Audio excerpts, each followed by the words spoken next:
see a large IPO on the horizon.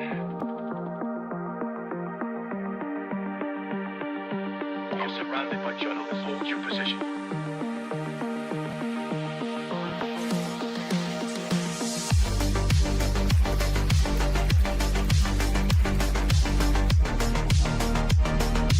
Overnight success. The Blazinator 3000.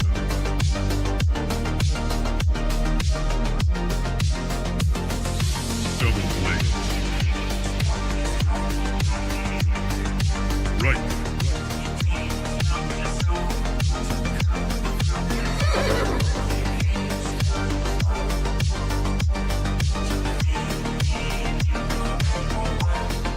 That's misinformation.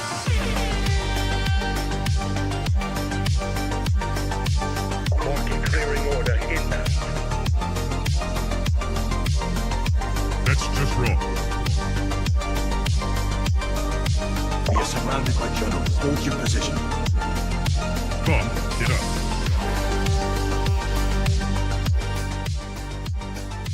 Trust the experts. Five cookies. We are experts. Founder mode.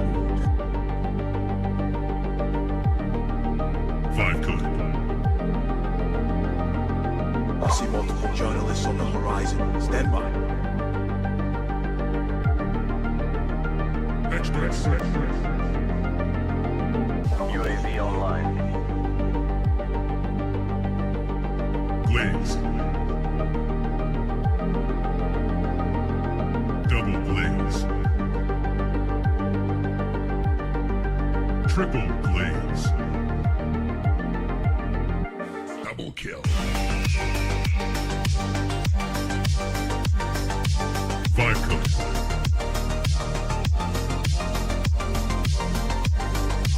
Wrong.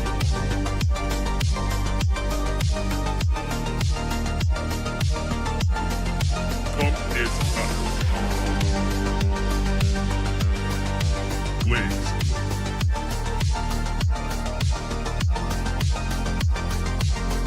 Team deathmatch.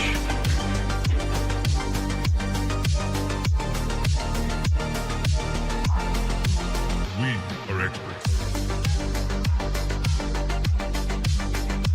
Triple blaze. That's just wrong. Right.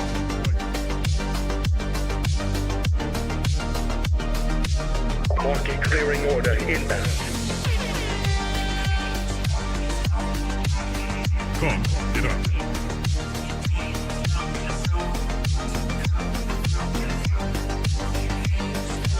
We are surrounded by journalists. Hold your position.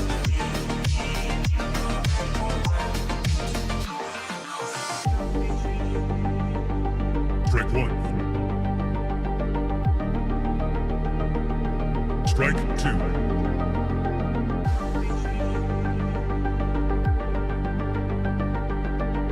Activate global retriever mode.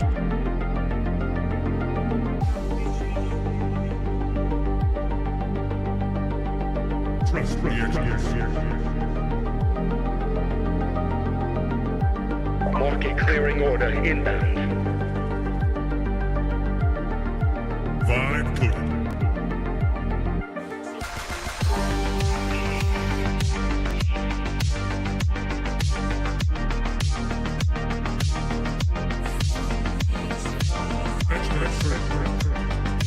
I see multiple journalists on the horizon. Stand by.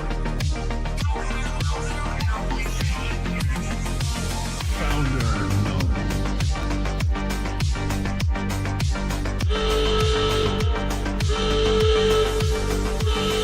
You're watching TBPN. Today is Wednesday, April 1st, 2026. We are live from the TBPN Ultradome, the That's Temple right. of Technology, The Fortress of Finance, the It's capital the 50th of capital. anniversary of Apple. We're very excited. Eddie Q's joining at 12:10.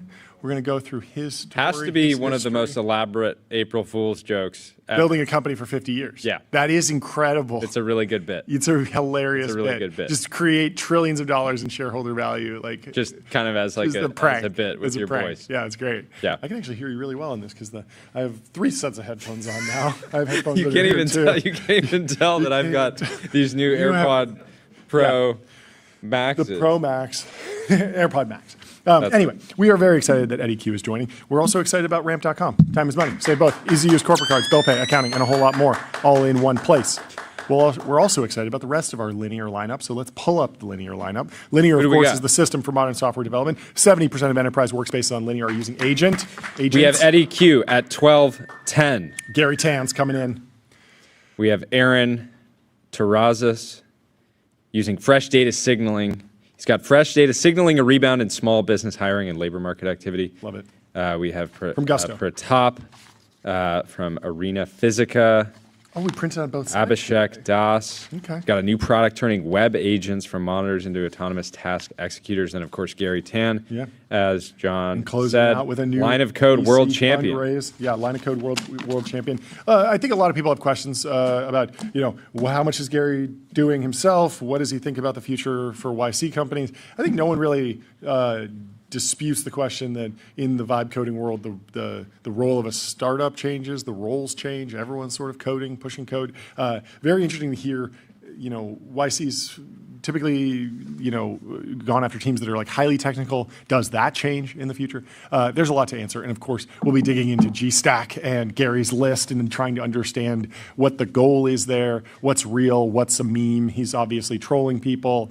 He's a master of the timeline. So that will be fun to dig into. But we got to kick it off with this video from NASA administrator and, more importantly, former TBPN guest Jared Isaacman. He says, tomorrow we launch at sunset. Tonight, Artemis 2 waits on the pad, ready to carry astronauts potentially farther than any humans have traveled in more than half a century. The next era of exploration begins. We have the countdown here right next to John. So it is about 4 hours and 20-something minutes until the launch starts. They might delay by a few minutes. Who knows? They might scratch entirely. But if things go to plan, the official NASA stream, it's up now. But stay with us. And then once we wrap in about 3 hours, head over there and watch NASA take you through the final stage of the Artemis 2 launch. But let's play NASA Administrator Jared Isaacman's video because it's very exciting. This is what I lived for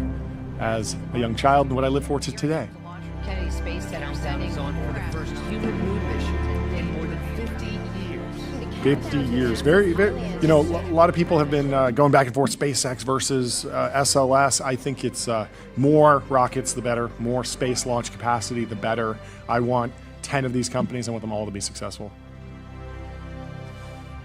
Very exciting. Well, we will be following it closely throughout the day. We might get updates. We might have breaking news. Apo Structura says, you can hate SLS for being obsolete, massively late, and over budget. I certainly do, but you got to concede. It looks incredible, and I couldn't agree more. Importantly, some people were joking around saying the space shuttle is launching today. They're not using the space shuttle because they're going farther than they normally go with the space shuttle, and the space shuttle was decommissioned. So then the astronauts will be in a pod on top, a capsule mode, exactly. Blake Scholl shares, I'm genuinely excited to see America headed back to the moon, back around the moon, but Artemis is a moon dog. That's a good wombo. Shows we have. That's a really good wombo. Wombo. Wombos are the new meta. We'll be breaking it down soon. You don't even need to Lorraine it. You don't. It's just plainly. Yeah, it's Lorraine obvious. is lore and Lore explain. plus explain. Yeah. Yeah.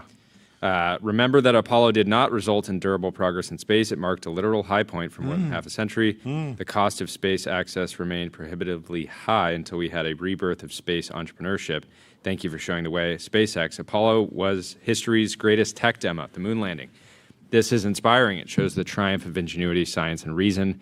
But also Apollo led to half a century of stasis and regression. Yeah, complacent. It was fundamentally uneconomic, contributed to creation of a cost-insensitive space agency and supply base, all more concerned with perpetuating their own existence, more concerned with make-work jobs than accelerating human progress.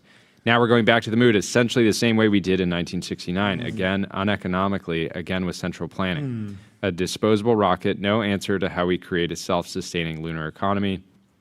Again, we're taking communist approaches in competition with the communists. Communism didn't work for the Russians, and it won't work for America either. The sooner we can get done with this moondoggle, the better. But there's also reason to be optimistic. This time around, there's a nascent, commercially led vision for the moon. Yeah. Lunar hotels, mass drivers, data centers in space, helium-3. The commercial programs that gave SpaceX an early assist show a different and better path forward. This is where the better future lies, and this is where America should be focused. America should take the moon, and we should take it the same way we took the American West. Let's encourage and protect lunar value creation. How about a Homestead Act for the moon? Most important, let's stop dumping money, and more importantly, the time of our engineers and scientists on glory projects that will never lead to a better future. It is indeed time for another space race. Last time we fought communism with communism. This time, let's remember what made America great. This time, let's fight communism with capitalism. Yeah, there's some good points in here. I think the flip side of this is that we are in a wildly different position than 1969 in terms of the maturity of this lunar economy, the space ecosystem. We have SpaceX filed for IPO today. You're looking at $1 trillion company. It will instantly be one of the largest companies in the world. It already is, but in the public markets when it goes out. And so you have a lot of companies and startups and venture capitalists that are fully ready to commercialize any findings that come out of this and see this as an inspirational moment. And overall, it just feels like 1969, the capital markets, the entrepreneurship, the capitalism was not quite ready for, okay, let's take this to the next step. Let's privatize this. Let's build businesses around this. It was much more of a science experiment that went off into, its corner and then was, not immediately capitalized on. But I think this time could be different. At the same time, I do understand what he's saying. Yeah, Ryan and Hunter over at Pirate Wires shared. They wrote about this mission in Pirate Wires today, and they shared a quote from Jared last week saying, "This time," he said, "the goal is not flags and footprints. This time, the goal is to stay. America will never again give up the moon." So, I think generally aligned with what Blake is saying. Tyler, what's your take on this? Yeah, I was just gonna say, I think Blake is kind of underestimating the value of just like vibes. Yeah. Like people have been like pretty black-pilled on the moon. Totally. I think for the basically since the everything kind of stopped. Yeah. So if you can just have like a white pill, everyone's like, sure, like maybe it's not a good idea to continually launch these to the moon. They're not economical. Yeah. But if you can just get one and say like, we can still do this. Yeah. It's very also, much possible. I mean, it's over budget, but as a percentage of GDP, it has to be a fraction of what we spent in 1969. So on a relative basis, it's a maybe a better investment. And yeah, I do think that there's something that's just inspiring about being able to do something like this and prove that we still got it. I also like from Hunter and Ryan's post. That, they're dropping the article. It's just moon, right? It's not the moon. I like this idea. Yes, we only got one, so we can just say moon. It has its own name. You don't say the California, the Texas, the Florida. You just say moon. You say Texas, Florida. Let's watch this video of Neil Armstrong ejecting just seconds before his lunar training vehicle crashed. Space Cowboy, true heroism here. This is such a crazy video. I had no idea this happened. Good music, too. What is this, Interstellar? Yeah? Oh, yeah. Like, how did he know? It was not going to go. Oh, it's tipping. Okay, I would definitely know. That would be very obvious that you would want to get out of there at that point. Wow. And he gets out in the parachute. I wonder how much of that was, like, planned to be, okay, we're testing the ejector seat, or he just knew, okay, I got to... Yeah, why haven't I seen this video? It's been available on the internet for a long time. It just doesn't get a lot of views. Well, it is getting a lot of views today. It was nicknamed Flying Bedstead for good reason. It looked like a bed frame and it flew like one too. Yeah, flying that on Earth, it's not exactly the most aerodynamic vehicle. But Kalshi has a market on when will Artemis 2 launch? It is soaring. We are now at 89% before April 2nd. So 89% chance it launches today, basically. 92% chance that it launches before April 4th. And there's more information there. So in general, like even if it scratches all the way to May, to the end of April, you're still looking at a 95% chance. So everyone is very optimistic that this launch will happen, and we're excited to keep following it. Let me tell you about CrowdStrike. Your business's AI, their business is securing it. CrowdStrike secures AI and stops breaches. And let me also tell you about Sentry. Sentry shows developers what's broken and helps them fix it fast. That's why 150,000 organizations use it to keep their apps working. So Jamie Dimon's been on an absolute tear. He is hiring people. He's restating his vision for America. There's an article in the Wall Street Journal here. He has a plan for JP Morgan to rescue the American dream. That's a very exciting idea. And it is in the Wall Street Journal. I think it's in the print edition, maybe today, which I'd love to see. Jamie Dimon, is he in here? I don't know. Where Maybe are you? Yesterday. Anyway, let's run through Jamie Dimon's plan for America. He's running. I think he should. Jamie Dimon thinks the American dream is on life support, and he is planning for JP Morgan Chase to step in. The nation's largest bank announced the American Dream Initiative on Tuesday, a commitment from JP Morgan to support small businesses, home ownership, access to healthcare, and other economic priorities that Dimon believes are crucial for the well-being of Americans. The bank already finances all of the above and says it's ready to put more resources into the effort. Dimon, 70 years old and CEO of JP Morgan since 2006, has long worried about the future of the American economy and wealth inequality. More recently, he has warned that the country is sleepwalking into economic stasis thanks to bad policies and rules that make it hard to invest in new ventures and run companies. I am deeply frustrated by our own policies in America, he said last week at the Hill and Valley Forum, which we covered. We've become like Europe. We're unable to move and change. That's strong words. JP Morgan hasn't been slowed, bringing in more profit than any bank in the U.S. history, but it reaches across Main Street and Wall Street and does better when the whole economy is chugging along. Dimon has a habit of making big commitments. I'm going to take this off there a little bit. It's a big commitment, having that on. Dimon has a habit of making big commitments in tune with the zeitgeist. JP Morgan announced a $1.5 trillion investment platform focused on national security and supply chains last year. Just as the federal government started to invest in critical suppliers, it made a $30 billion racial equity commitment after the murder of George Floyd and a $2.5 trillion climate change plan in 2021. Now, the bank is committing to adding 3 million new small business customers on top of 7 million today. They want to get to 10. They want to get to 10 million.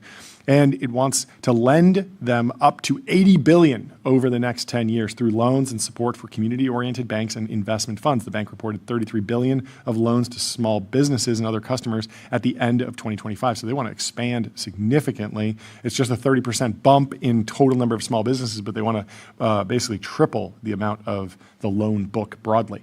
The American dream means you can buy a home, start a business, you can build wealth, and you can afford health care for your family. JP Morgan's head of corporate responsibility, Tim Barry, said in an interview, "We want to bring our capabilities and make that more real to families and customers."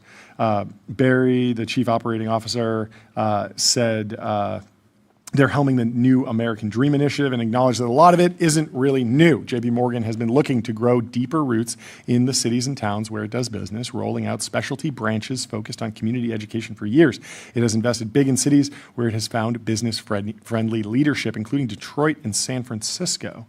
The initiative and ambitious goals are supposed to jumpstart JP Morgan bankers and employees to do more. When we think about the impact that we've had locally in a place like Detroit, we know that success can be replicated in other places. So they are opening up the pocketbook to spur small business. Very exciting. In other Jamie Dimon news, he just hired or recently hired Warren Buffett's protege. There's a profile in Barron's by Andy Serwer. JP Morgan Chase CEO Jamie Dimon doesn't usually make high-profile outside hires for his senior executive team, preferring instead the homegrown variety. That makes Todd Combs, formerly a top investment manager at Berkshire Hathaway, poached and brought in to head up JP Morgan Chase's new $10 billion strategic investment group. an exception, except that Holmes is hardly a bolt from the blue. I like that. That's a good turn of phrase. Having served on JP Morgan's board since 2016. Okay, so he's a board member, so he clearly knows everyone already. He says, I know the company well, Combs tells Barron's in his first interview as a bank employee. I know everyone from Jamie to the operating committee and the next layer of management. I'm well aware of the balance sheet, the excess capital, and how Jamie and the team think and operate. Like the bank's other top executives, Combs, who's been CEO of Berkshire Geico Insurance Unit, is still settling into his new office on the 47th floor of JP Morgan's new Manhattan headquarters. I hope you don't mind the warm office, says Combs, a tennis-playing Florida native. I don't like the cold, he says. Combs mapped out his new gig, which began in January, on a 2-column chart he sketched on a notepad. Interesting. He's old school. Powerful. He's not creating a second brain. He's just ripping it on a notepad. On the left are 5 rows of industries such as defense, supply chain, reindustrialization. On the right are their future manifestations such as defense tech, U.S. semiconductors, respectively. The plan is to invest in everything our country has outsourced and abdicated over recent decades. Combs says, we want to invest in places where the puck is going so that America can control its own future. That means deploying the group's $10 billion into middle market and large companies in U.S. defense, aerospace, healthcare, and energy sectors to help them grow. Recent investments include mining company Perpetual Resources and defense tech startup Shield AI. Combs, who reports to Dimon, will also act as a special advisor to the CEO. Combs' endeavor is part of the Security and Resiliency Initiative, JP Morgan announced in October, in which the bank will commit to facilitating $1.5 trillion in investments for companies deemed critical to the national economic security and resiliency. He joins the initiative's external advisory council chaired by Dimon, which includes Jeff Bezos, Michael Dell, and Condoleezza Rice. What a stacked roster. Combs says investments come to him directly, or through Jamie or other senior bankers. What about the Trump administration? There are times that they'll reach out and look for our help, like Intel, I can imagine. We want to be a good partner to the government regardless of who's in charge. It's the GOP now. It can be someone else in the future. We're trying to let capitalism send the right signal. We'll look at every opportunity on its own merit. We want an impact and a return. Highly regarded as an investor, Combs is a boyish-looking 55. He helped return Geico, which was burdened with outdated technology and bloated cost to profitability. Berkshire watchers thought he might play a role in the company's post-Warren Buffett era, either overseeing its multi-billion-dollar investment portfolio or its massive insurance operations, or he could have been up for other high-profile jobs. But why this one? It's a unique opportunity with both Jamie and the institution and the mission of the job. Combs says, this is critical to the future of the country. You want to find things in life that are big and important, that are worth doing and doable. Combs has an anti-bucket list for his new role. I had about 10 or 12 things that I didn't want. The anti-bucket list is sort of underrated. Your anti-bucket list is just never go skydiving. I don't want that to happen. Never buy a supercar. Never visit 30 countries. Become supercarless. It's just the dumbest thing. He says, Jamie and I would talk every day after he brought this role for me. I didn't want to be measured on VAR, which stands for value at risk, a statistical measure that quantifies financial risk. I didn't want to get bogged down in bureaucracy. None of that occurred. In fact, it's better than I could have imagined. I'm sure there will be rough spots. That will happen when I make a bad investment, which is invariably going to happen. Was jumping from board member to management awkward? No, he says. I'd like to think that there's an implicit trust factor because of the decade of relationships. I don't need years of random interaction getting up to speed. He talks about riding the subway with Lori Beer, the bank's global chief information officer, back to our respective residences the other night and talking about our tech roadmap for a specific vendor.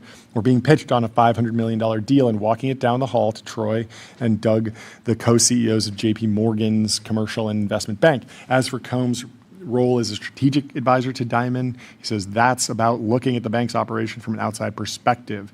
It's a kind of investor mindset you see failure everywhere all the time, whereas maybe inside a firm you can have an insular view. He didn't talk much about his time at Berkshire. He said, I was back and forth from Omaha to DC for 6 years running Geico. That was a long time. I'm very proud not to go down that rabbit hole of what we accomplished at Geico. Berkshire is an animal unto itself that is completely unique.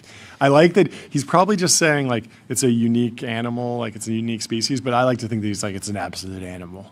I'm an absolute dog. And I'm an absolute dog. Well, let me tell you about Cisco, critical infrastructure for the AI era. Unlock seamless real-time experiences and new value with Cisco. And let me also tell you about TurboPuffer, serverless vector and full-text search, built from first principles on object storage, fast, 10x cheaper, and extremely scalable. Why is no one talking about Snapchat? Explain. Irenic Capital came out with Snap now. With a well-executed activist campaign. Let's see. I'm pulling up there. It does feel like there's a big opportunity with AI, better targeting. Like I'm receptive to this pitch, but I want to hear it from Irenic. I know that this is an activist shareholder. This could be very confrontational. Yes, so they come out with a website, savesnapnow.com. Okay. You land on the website. They hit you with snap back to reality. Yep. So taking a fun approach here. They say Snap has the potential to be a great company and a double AI winner through meaningfully improved operating efficiency and monetization. Irenic has outlined 6 steps to 7x Snap's share price to $26 per share. They put together a presentation as well as a letter. I'll kind of read through some of the highlights. They say at Snap's crucible moment, AI creates a dual-pronged opportunity for significant cost cuts and accelerated product development. So they go into cost improvements, monetization, governance. On the cost side, they want to spin or shut down Specs. I'm sure Evan It's sort is of like already not happening, right? There was the spin that was happening. The spin is seemingly in the works. There were some leaks over the last 6 months around that, so I would expect that to happen. They want to rationalize cost. AI can and should replace many existing roles. Now, remember the constant criticism of Snap has been the stock-based comp. If you actually look at it, they from the kind of rough math we were doing, like every 10 years, they're basically giving the entire company to the team. And so investors, long-term investors, have been very frustrated by that.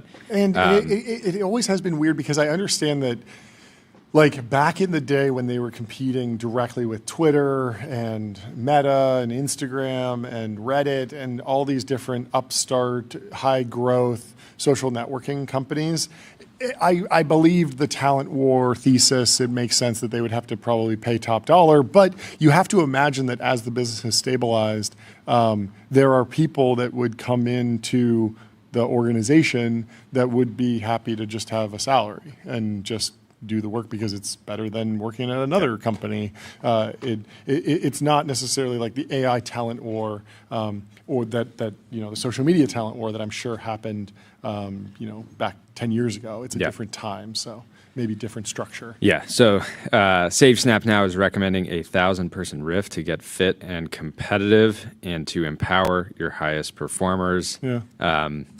It's again, if you're Evan reading "empower your highest performers," you're probably thinking like, "Oh, geez, I never thought of that." But again, they do have 5,261 employees as of late 2025. So this would represent roughly a 20% RIF, not block level cuts, but more in line with what we're seeing at Oracle, Meta, some other tech companies that are going through a transformation. On monetization, the recommendation is to improve monetization, which I think is a good idea for any business. It's a hot but they say AI will massively accelerate product development and enhance advertising monetization tools.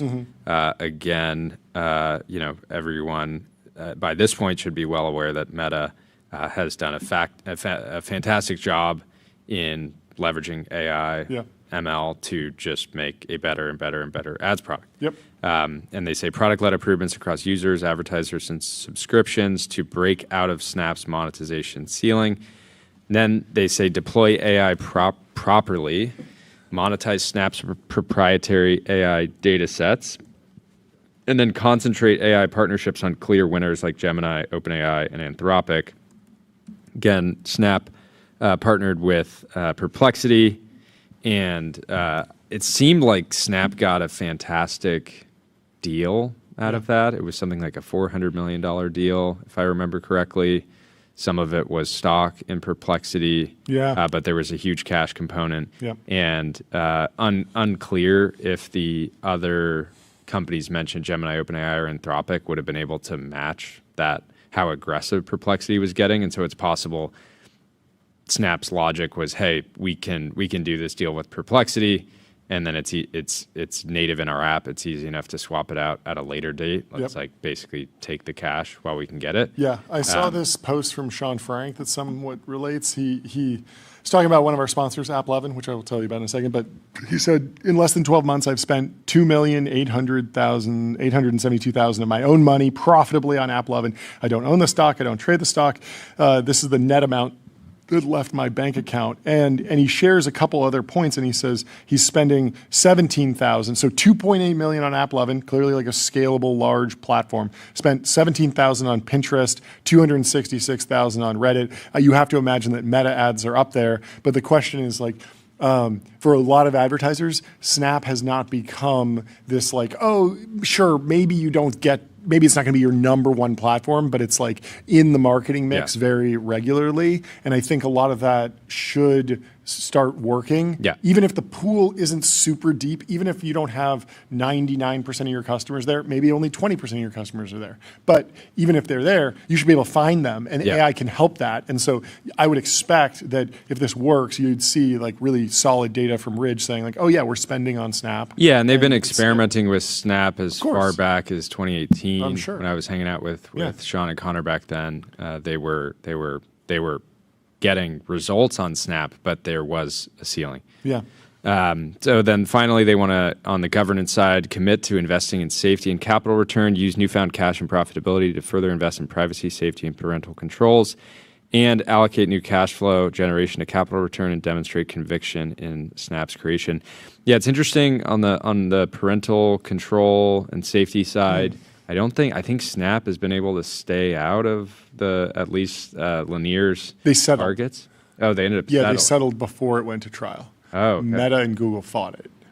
Interesting. And so, I'm not exactly sure what that means, but I think that they've been trying to sort of like step back from all of that. Yeah, and then on the corporate governance side, giving shareholders a vote can unlock a multiple re-rate through broader index inclusion. Yeah. And enabling one vote per Class A share still preserves Snap as a founder-controlled company. So I think it probably has like 10x voting power or something like that. Anyways, there is a 70-page slide deck that they put together with all these different recommendations. Well, the market's reacting really positively to this, and I think Evan Spiegel has shared some statements that sort of mirror this. Actually, it seems like there's maybe a little bit more reception than you might expect. The stock's up 14% one day after publishing this piece. Says Bose Weinstein. Adam is a rock star in the making, so smart, definitely worth a follow, and that's Irenic Cap.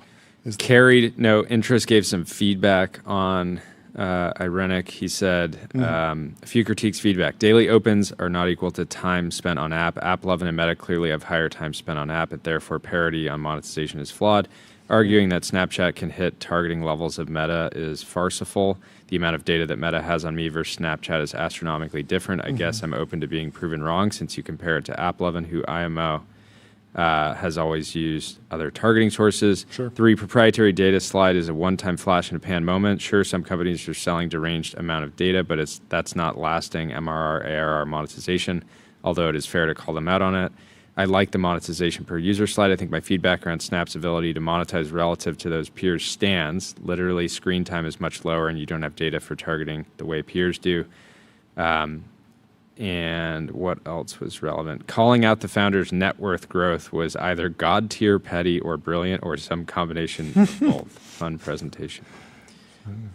Well, you can go check it out. Irenic Capital has posted it. Save Snap now. You can listen to our interviews. I think a TBPN slide or quote made it into one of these presentations.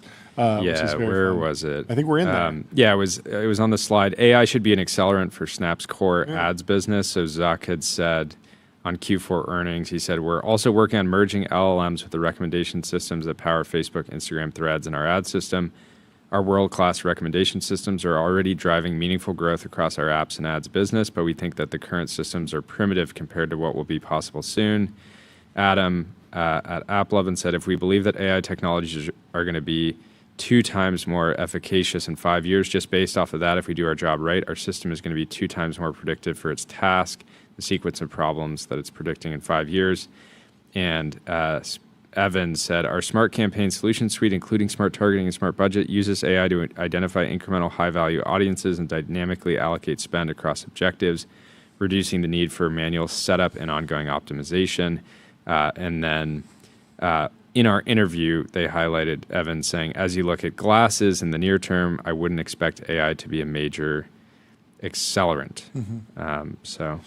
Well, since we mentioned them, let me tell you about AppLovin. Profitable advertising made easy with Axon.ai. Get access to over 1 billion daily active users and grow your business today.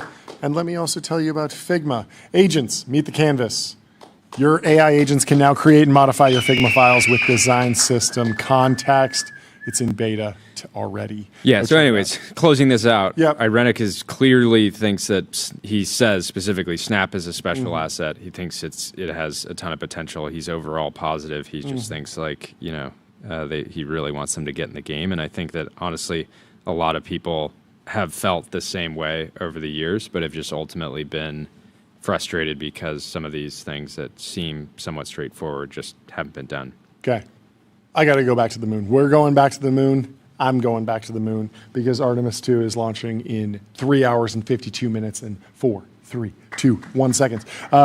Because Brandon Gurel wrote the op-ed today in the TBPN newsletter about some of the technology that they're using to document the trip. And it's a very different take, very live streamer coded of us. We only care about the camera equipment that's on board. Obviously, there's a lot more that goes into it, but it's a fascinating deep dive. So let's read through this so that everyone has the update on how you can actually experience this, because there's a bunch of interesting deals that went into documenting this. So, as you know, today, the NASA Artemis 2 mission will launch, sending the Orion spacecraft carrying a 4-astronaut crew on a high-energy, free return trajectory to get to the moon and back in about 10 days. It's longer than the Artemis 1 mission, which was 6 days. By the way, which went around the moon, but it was uncrewed. Yeah. Can you imagine the stress when you're just like being sent straight out into space and you know there's a big turn coming up, and it's pretty important that you actually don't miss the off. Yeah, you can't be like texting and like miss the off ramp. If you miss the off ramp, you're going to Saturn. It's over. Rough. It's over for you. Orion will enter a 24-hour, highly elliptical orbit with an apogee 44,000 miles above the surface of the Earth. For context, the ISS orbits at 200 to 280 miles in altitude, so way, way higher, 100 times higher, 200 times higher.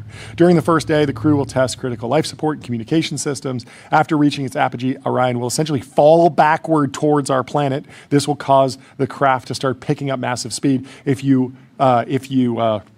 scroll down, you'll see that the path is a little fishy. And I think a lot of the tinfoil hat crowd are going to be suspicious about the path that the rocket will be taking because it's fishy. It's fishy if you scroll down. Don't you think that's fishy? That's a fishy orbit. That's just a fishy orbit. I don't know. I don't want to be too conspiratorial about this stuff, but like... It does look like a fish. It's a fishy orbit. It's fishy. Anyway, as it approaches its perigee, for those who are just listening on audio, it literally looks like a fish. As it approaches its perigee, or the lowest point in its Earth orbit, the crew will conduct a systems review, wake up the main engine system, organize the cabin to make sure radiation shielding bags and water supplies are positioned to act as shelter in case of a solar flare, put on their survival suits, and strap in. They're locking in. Brendan said it's shaped like a figure 8. I think that's very generous. I think it's shaped like a fish, and I think you should have just said fish. There's a little bit of truth zoning that needs to happen right now, but it's not bad. It is a figure 8. It is elliptical, but I'm going to still say it looks like a fish. After the burn, the crew will take more than 4 days to reach the moon. The craft just coasts there. The lunar flyby, where it will orbit the moon at a maximum altitude of 6,000 miles and minimum altitude of 60 to 70 miles from the surface of the moon, is expected to happen Monday, April 6th. It will probably end up being the farthest humans have ever traveled from Earth due to the high altitude at which they'll orbit the moon. And remember, we still don't know if this is like Apple, another elaborate April Fool's joke. We could get to the countdown here, and Jared Isaacman could say April Fool's, but let's continue. Yeah, imagine if that giant rocket, they cut it, it's just cake. That would be a good one. NASA is essentially aiming for a Netflix quality live stream on the flyby, and this is what the video creators, the content creators, the live streamers, this is what we care about. It will feature 4K UHD video streams that beam back to Earth with a 3-second latency and some additional latency from encoding and terrestrial distribution using a Frontier laser communication terminal that can transmit data at 260 megs a second. The stream will probably be compressed to 1080p for live video, but it will be saved in 4K. The craft has 28 dedicated cameras on board, externally mounted and astronaut handheld. Externally mounted cameras will be on the tip of each of Orion's 4 X-shaped solar arrays, and they can rotate, which will allow them to take selfies of Orion with the Earth or the Moon in the background. We got selfie sticks in space. Selfie sticks in space. This is sci-fi now. These specific cameras will be heavily modified versions of the GoPro Hero 4 Black, which is interesting because the GoPro Hero 4 is a pretty old camera, but they probably had to start working on this. You know, it's a 9-year-old project, so they probably locked in the specs a long time ago, and then of course they started ruggedizing them. So that camera on the left, making the GoPro even more rugged. Yeah, basically they actually have to. There's a lot of radiation, there's a lot of pressure, and obviously no pressure when you're in a vacuum. Which uses a 12 megapixel CMOS sensor and can shoot 4K at 30 frames a second. NASA contracted Redwire Space. So it's not all communism over here, Blake Scholl. There's some privatized companies involved in the process. Let's give it up for government contracts. Let's give it up for Redwire Space. They ruggedized the cameras to protect them from the vacuum, extreme temperatures, and intense radiation of deep space. Some of the external cameras won't even generate imagery for the public. The optical navigation camera, for example, is a high-res monochromatic sensor that feeds image data of the Moon and Earth against background stars to Orion's central computer, which runs machine vision algorithms to calculate the craft's exact position and velocity. They're doing SLAM in space. Inside Orion, astronauts will use a tricked-out Nikon Z9s, handheld cameras that can shoot massive 8K video at 60 FPS. NASA actually entered into an agreement with Nikon to develop these for Artemis 2. Astronauts on the ISS use unmodified Nikon Z9s, but because Artemis is going into deep space, the cameras needed to be ruggedized for the conditions out there and power optimized for the huge data transfers the cameras will need to make on the ship, which can be incredibly power intensive. Nikon even wrote a dedicated operating system for the cameras for this. Wow. Finally, NASA partnered with National Geographic to essentially record the footage for a documentary during the mission. The launch is expected no earlier than 6:24 Eastern Time, 3:24 Pacific Time on NASA's YouTube. They are already broadcasting the live stream. The main program commentary starts at 12:50 ET. So they're going to start talking, and that'll be a lot of fun to follow along with. Throughout the course of the mission, NASA will broadcast real-time coverage from Orion's cameras as bandwidth allows. This will be on the agency's YouTube channel. So they're going to just like really embarrass us with this. Because 10-day live stream, we've been talking about, we will say, oh, we're doing a giga stream. We're going to interview a bunch of founders from YC. And it's like a 4-hour, 5-hour, maybe a 6-hour show. They're like 10-day live stream. Nice try, TBPN. Yeah. It'll be rough for us. Yeah. Anyway. I mean, it's still almost unfathomable the amount of risk that these astronauts are taking on. Yeah. It's we're my praying thoughts for are with them. For sure, Yeah. for sure.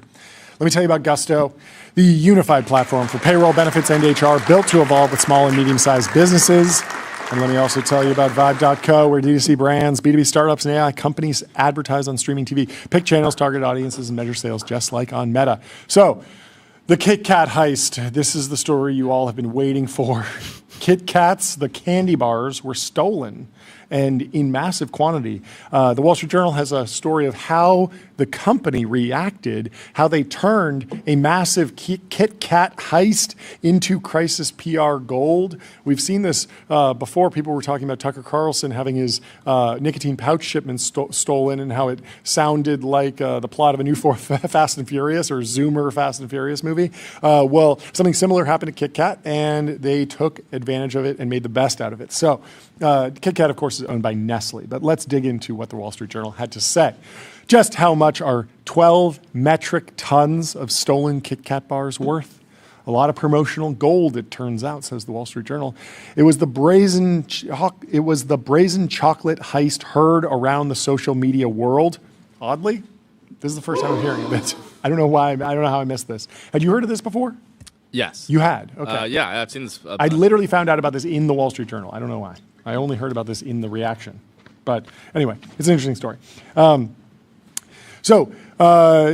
the weekend, Nestle confirmed that thieves had swiped 413,000 units of Kit Kats somewhere along their way from a factory in central Italy to Poland. Both chocolate bars and the truck carrying them remain missing, though no one was hurt in the theft, it said. What the Swiss company lost in chocolate, though, it gained back in a public relations coup, as did multiple other companies quick to hop on the meme bandwagon. We need to pull up some of these memes. I haven't seen any of them. We've always encouraged people to have a break with Kit Kat, but it seems thieves have taken the message too literally and made a break with more than 12 metric tons of our chocolate, the company said in a statement. I don't get it. You have to, they would have had to steal the Make truck a break for it. Too? Yeah, they stole the truck. They stole the truck. I mean, it sounds like Fast and the Furious. It sounds like they stuck it up and you said, get out of the truck. You got to call a cab. The truck is missing. The truck is missing. They took the truck. They took the truck. Wow, they took everything. Yes, it really happened. A spokesperson confirmed that it wasn't an early April 1st joke. Taking their cue from Nestle, other companies soon joined in with some social media spoofing. We would like to share our thoughts and condolences with Kit Kat following their sad news. The account for Domino's Pizza in the UK posted Monday morning. Then it added on a completely unrelated note, we're pleased to announce that we'll be selling a new Kit Kat pizza. It's very silly. Charlotte FC, the Major League Soccer club in North Carolina, jumped on the same riff a couple of hours later. On an unrelated note, we are happy to share that we will be offering roughly 413,000. I don't know about you, John, but I love when large corporations can just jump in on the fun. It's extremely millennial. This is my culture is not your costume. If you're not a millennial and you're the one posting this, stop. This is only a millennial has the right to post jokingly as a corporate account. The discount airline Ryanair, meanwhile, simply posted a photo of one of its planes with a face in the jet's mouth are 5 bitten off Kit Kat bars. Not long ago, most companies would have said little, leaving it to law enforcement authorities to disclose such a potentially embarrassing revelation. Now, any bad news is good news as long as a corporate brand can turn it into a viral meme. I wonder if this is a global crime ring that also came after Alp, the nicotine Tucker Carlson nicotine pouch. It's possible. It's possible, or it's possible that they're going to try to combine them. Yeah. Kind of 1 + 1 = 3 type situation where they think that merging Kit Kats and nicotine could produce incremental value. Who knows? Who knows? Typically, nicotine products are much more economically dense. So a single can of pouches might retail for anywhere between $6 and $10, whereas a Kit Kat might be the same size but only retail for $1. And so stealing a truck full of nicotine products is typically 10 times more economically valuable than Kit Kats, but who knows? Maybe the thieves weren't thinking about economic density when they chose to stick up this particular truck. What do you think about this take? It's a masterclass in public relations. I agree with your intuition that this is not that funny. This is sort of just corporate cringe. It's a little rough. Some of these I'm not getting belly laughs out of this, but just in terms of corporate comm strategy, this feels like the best of all possible worlds. Yeah, I agree with that. I think it's a reasonable thing. Am I entertained? No. Do I think that it was worth doing? Yes. Yes. It's like the least bad way to deliver this news. Does it make me want a Kit Kat? No. Also no. Yeah, but I was not thinking about Kit Kats, and now I'm thinking about Kit Kats. And I'm thinking now about I'm thinking. I think I've never really had a Kit Kat and thought, oh, that was so good. Yeah. And so now I'm just remembering why I don't care about Kit Kat. I'll change. I think that the two options were put out some sort of serious, sad statement about how you got owned, basically. I think that could have been funnier. That might have been funnier. It was just, maybe a CEO viral video would have done the trick that kicked off. This reminds me of that McDonald's burger thing. That sort of all talk about that. All the brands, yeah. Where does that go? Nowadays, other companies want to profit from potential buzz from a rival's misstep too. After a video of McDonald's CEO polite bite into a burger went viral this month. Top executives from Burger King, Wendy's pounced with similar videos in a lighthearted dig at their competitor. McDonald's said his new burger, the Big Arch, got a sales boost for all the attention too. So it worked. Wait, they got a sales boost from having the CEO? They claim that getting dunked on, all press is good press. That's their claim. I don't know.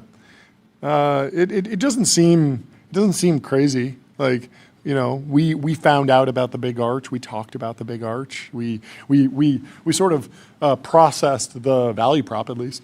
Like, yeah, I keep catching you leaving early. You're like, oh, I gotta get home. I gotta pick the kids up from school. And I drive by the local McDonald's, and John is there. He's got in the passenger seat 20 Big Arches, and you're just plowing through them. I don't think so. Not for me. I'll stick to the other. Microsoft is in talks with Chevron. Break it down. Engine number one over $7 billion Texas power plant. That's good news. Exclusive talks. Okay. An investment fund with Chevron and Engine One over a long-term deal for a giant power plant in West Texas to provide electricity to a large data center campus. The proposed natural gas-fired power plant is projected to cost just $7 billion and initially generate 2,500 megawatts of electricity. 2.5 gigs. Yeah. 2.5 gigs. That's a huge campus. Wow. That's really, really good. Chevron, Microsoft, and Engine One have entered into an exclusivity agreement related to a proposed power generation and electricity offtake arrangement. Chevron and Engine One had previously disclosed some details of their proposed power plant, but not the end user of the electricity. A deal with Microsoft would secure a long-term customer for the plant's output and help finance construction. The project, which could be up and running before 2030, still requires tax and environmental approvals as well as agreement of commercial terms. Microsoft is a longtime backer of ChatGPT maker OpenAI, is doubling down on constructing data centers. The pause is unpaused. We are in unpause mode. Satya is going all in on AI. Access to reliable baseload power is emerging as a key challenge. One of the Chevron and Engine number one partnership expects to address, given its extensive natural gas production in West Texas and contracts for large turbines. What is LNG doing right now? Is natural gas spiking? It spiked in November and December, but it is actually fairly low and is down since the start of the geopolitical conflict in the Middle East. So it at least does. Chase Lockmiller from Crusoe was telling us that although the energy markets are somewhat intertwined, oil and natural gas do not move in lockstep because of the production, supply, consumption. Are you a net exporter? Are you a net importer? So the pain at the pump does not always translate into pain at the data center, which is, I guess, good for data center operators. The Permian produces so much natural gas, a byproduct of oil, that it often overwhelms pipelines. As a result, some gas has to be burned off because it can't be transported where it's needed, making the region an ideal location for power plants. I believe these are called peaker plants, where the offtake, normally it's just getting flared off, just going into the atmosphere. You capture that and turn that into energy there, but then you're stuck with electricity. Maybe it's some weird mining plant where there's no houses, so there's no one to power. So the next thing you do is you build the data center there, and that's sort of the quiche Lorraine of why Crusoe started mining Bitcoin at peaker plants, at natural gas plants. Yeah. They had extra natural gas, they flared it off, used the very cheap or almost free energy to mine Bitcoin. Well, yeah, and of course, quiche is a wombo for quirky and niche. Quirky and niche. When you're trying to explain the lore, you say you're Lorraining something. And quiche Lorraine is the quirky niche lore explained. Apple just removed anything. Okay. $100 million vibe coding app that lets anyone build iOS apps with prompts from the App Store, also blocking updates for vibe code and Replit. The founder tried moving code execution to a web view, still rejected. The walled garden versus AI builders war is here.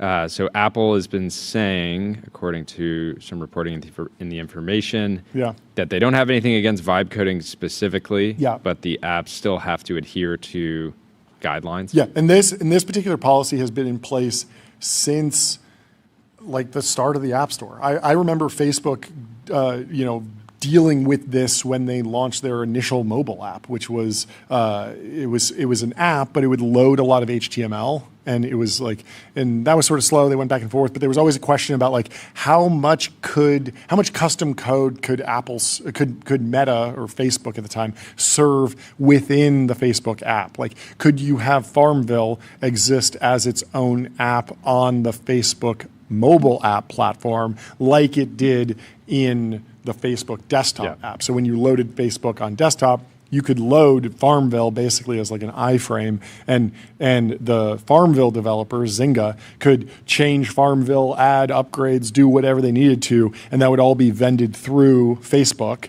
And of course, your internet browser doesn't care what you're loading, but the App Store is different and has had different terms of service for a very long time, mostly because Apple's one of their primary pitches to customers is that, hey, we review all the code that will run on your phone, and so we don't want that code to change after we review it, and so we have a process for reviewing it, and that reduces the risk of bloatware or crypto mining behind the scenes or spam or viruses, all sorts of different stuff that is the value prop for why people choose to buy iPhones. And so Apple has maintained that for a long time.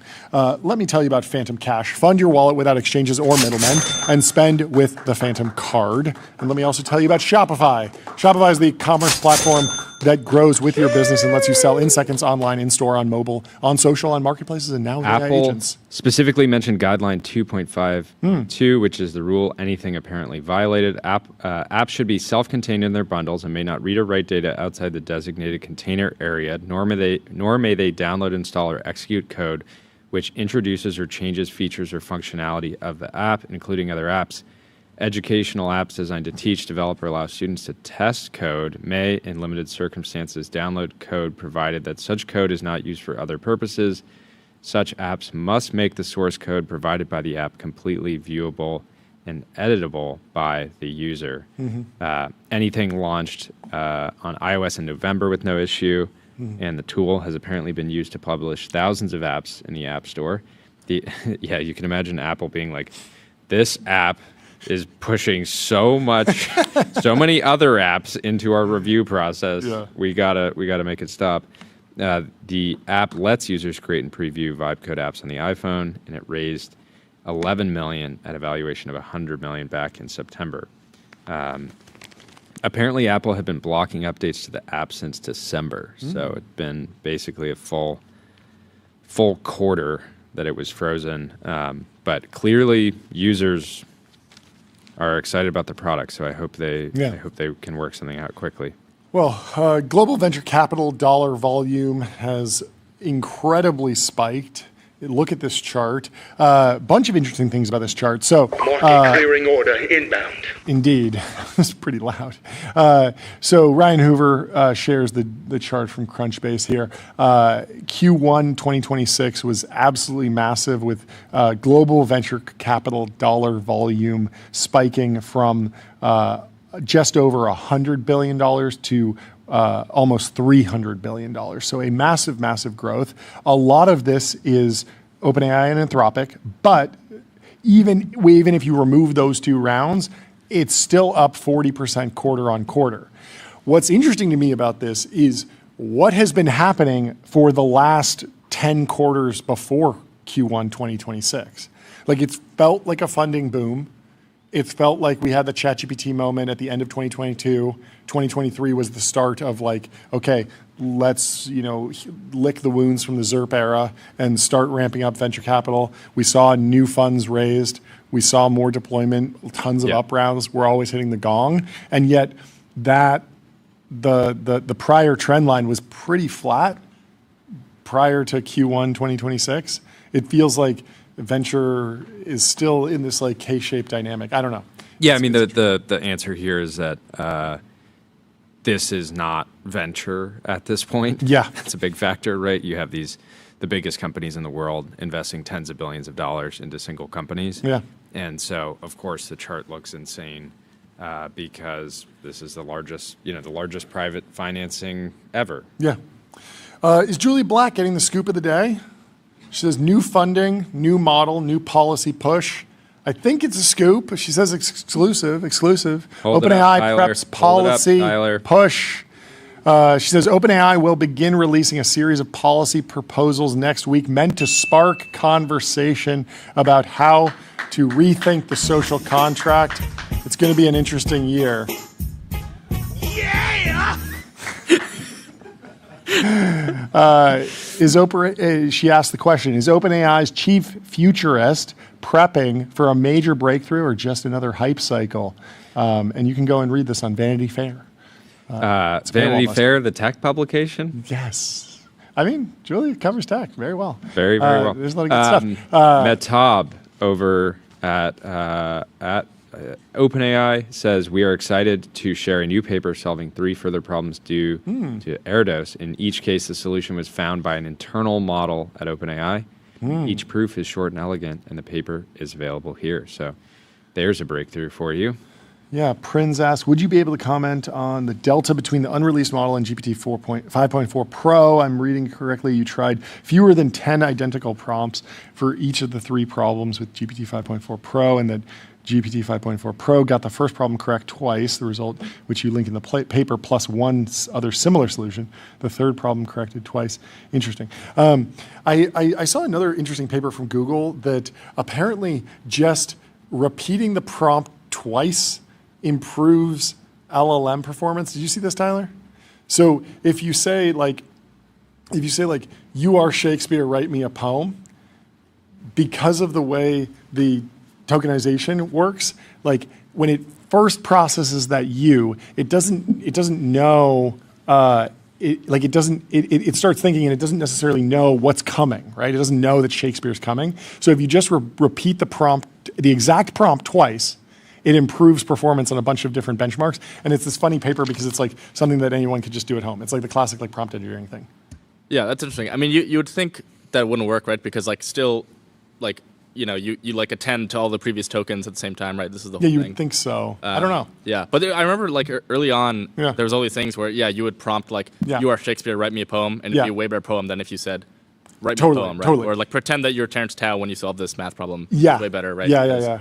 Whatever, in the training data, whatever. It just knows to go down that path as opposed to like the other paths of like, it doesn't pull any April Fool's jokes because it's not being an April Fool's jokester. Yeah, like there's these, basins or whatever. Yeah. If you get like the personality basin where you can get the model to act like a certain thing, and it does much better on that. At the same time, I think this paper was specifically on like vanilla LLMs, and I think reasoning like solves that even more because you're basically repeating the prompt a bunch through unpacking it, compressing it, doing whatever you need to do to actually set the LLM up for success in answering the question, and so it might sort of hydrate through that process into something that yields those results. But interesting how simple some of these hacks are. In biggest number news, yesterday, OpenAI announced the closing of their latest funding round with $122 billion. Yeah, hit the gong. Let's hit the gong. It would be an honor, John. Boom. Probably the largest gong hit. 120 hits. 122 hits. Oh, 122. They upsized the round, remember? They did upsize a ton. Yeah, so Take Him pulled out some of the highlights.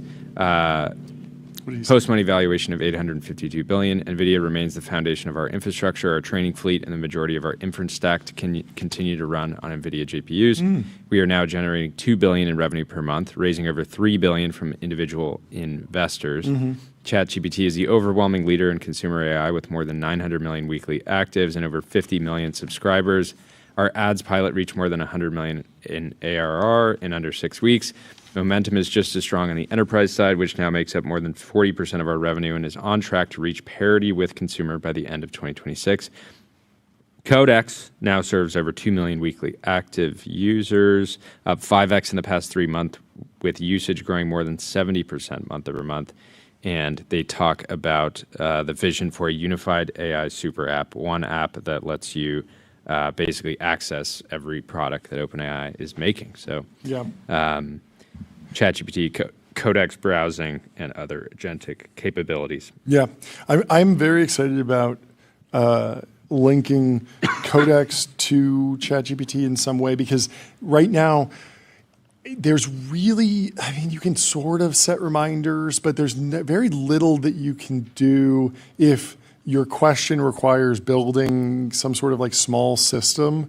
Like the textbook case that I'm thinking of is like, if I want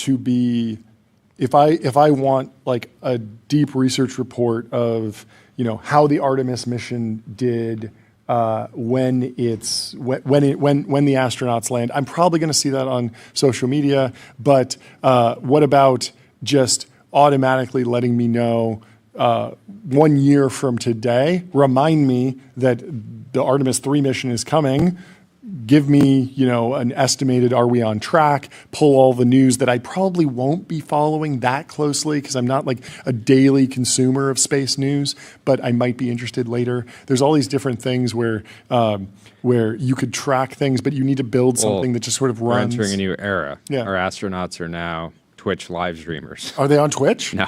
Okay. YouTube. But it's fun. It'd be fun. It'd be fun to get over on Twitch. Yeah. Well, there's some other news. Apparently, new iPhones are being packed into the suits of the Artemis 2 crew. Owen Sparks says there's something very familiar about the iPhone look that will make the moon feel accessible. We are going to see the lunar surface through the same lens we use to capture our own lives every day. Oh, that's cool. Take some phones. There's an article in the Wall Street Journal about smartphone proves too big for most. We were debating this earlier, and I'd like everyone else to chime in too. The original iPhone, launched in 2007, had what was considered the largest smartphone screen at the time, 3.5 inches. The biggest iPhone now is more than double the size of the original at 6.9 inches, is now more than double. Wow. In 2019, the 2019 introduction of Samsung's Galaxy Z Fold introduced foldable devices to the masses, opening up like a wallet. It has a 7.3-inch display.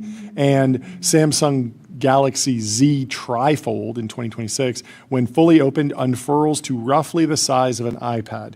And the journalist in the Wall Street Journal asked the question, can a smartphone be too big? Tyler, what do you think? Yeah, I'm in favor of a smaller phone. Okay. This is a 16 Pro. 16 so it's Pro, not Max. but it's not Max. It's the normal one. And this why don't you want a bigger phone? It's just too much. What if you're on a It's plane and you want to distracting. pull it out and like watch a movie or something? Do you just But flip it I feel like if horizontal? I want a bigger screen, I have a laptop. Okay. It works great. Yeah. There's But you no don't need always for have the laptop with you, or I mean, you always have it in your backpack. Like, what if you're like on a train or You've something? never thought about getting an iPad with a cellular connection and then maybe like a strap on the back that you could hold and be able to hold it up to your head and use it like a normal phone? I was seriously considering the iPad mini for a while, just as an everyday carry phone. You could do it. I don't know if you can get a phone number on but it. it's like, is that even going to fit in my pocket? It would fit in my pocket. I tested. Does it fit I have big like in your pockets. suit pocket though? Maybe It would definitely fit in the suit pocket. You should get all of your suits custom tailored so that you can fit an iPad mini in here. I don't know. The foldable chat phones are really confirmed. What they confirm? ZYT says they're Artemis restreaming. is on Twitch. They're restreaming. Let me tell you about Restream. One live stream, 30+ destinations. If you want to multi-stream NASA, go to Restream.com. Hopefully they're on Restream. Ryan Peterson Yeah, what do you say? is joking around. He says Elon filed for an IPO on April Fool's Day. And apparently they filed last night, so off by just a little bit, according They to filed Ludlow. last- at Ludlow.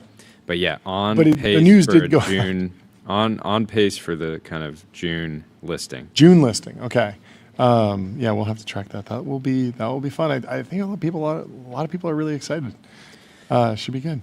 Austin Larson says our team at Google is releasing more details on the recent NPM Axios supply chain attack. Notably, we now attribute this activity to UNC 1069, a financially motivated North Korean Nexus threat actor active since at least 2018.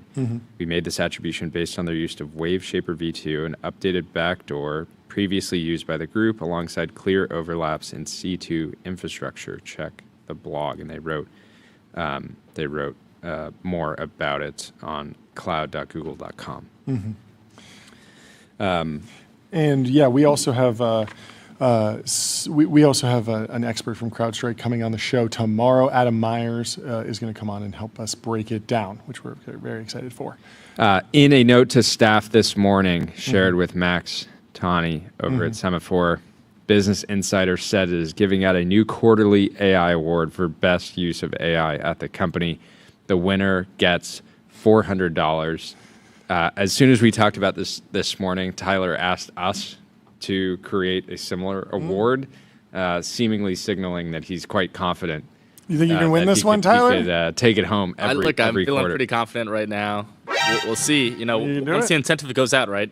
Show me the incentive, I'll show you the outcome. We're gonna have a lot of people in the office gunning for this. But I still do want to run that experiment of like the race to see the true leaderboard of how long it takes everyone at our company to generate 10,000 lines of code as fast as possible. Because there's a bunch of shortcuts that you can take. Tyler thinks he can do it in like 5 seconds. But for other people, it's going to be a lot of copy paste. It's going to be figuring out how to open a text editor. Like everyone's on a different learning curve here. So I think the results would be interesting. Yeah, so I'm feeling pretty good about my odds there. Okay, yeah. Well, head over to Business Insider. Anyways, I think this is smart. Yeah. I would say that maybe add a 0 to the number. But given that BI is massive company, right? Okay. Matthias Döpfner knows that money doesn't grow on trees, okay? He's True. running that thing as a real business. He's a businessman. Rebecca Torrance is scooping. Scooping. The scoop is that Valor Atomics, a nuclear energy startup backed by Palmer Luckey, PL backed by PL himself, has raised $450 million at a $2 billion valuation. There's no investor named here, so that's still unclear, but Isaiah and the Valar team have been on a tear. They're talking about building clusters of small nuclear reactors to power data centers. And they got some access to some government programs and government resources, and it seems like there's been a bunch of blockers that have been knocked down one after another. He's been on an absolute tear. We'd love to have him back on the show to chat more. Augustus Dorico is having fun with it. Ooh ah, I'm going to invest in another energy company besides Valar Atomics for boo ba reasons. That's what you sound like. Do you see how far they've come? Do you understand that they will make the world's energy? I love that he's pumping up his buddy, always riding with the crew. Anyway, let me tell you about Vanta, automate compliance and security. Vanta is the leading AI trust management platform. And let me also tell you about public.com, investing for those who take it seriously. Stocks, options, bonds, crypto, treasuries, and more with great customer service. In other nuclear news, apparently Utah is going nuclear to keep ski runs cold for the 2034 Winter Games. How does that work? Explain. State says, this is in townlift.com. Okay.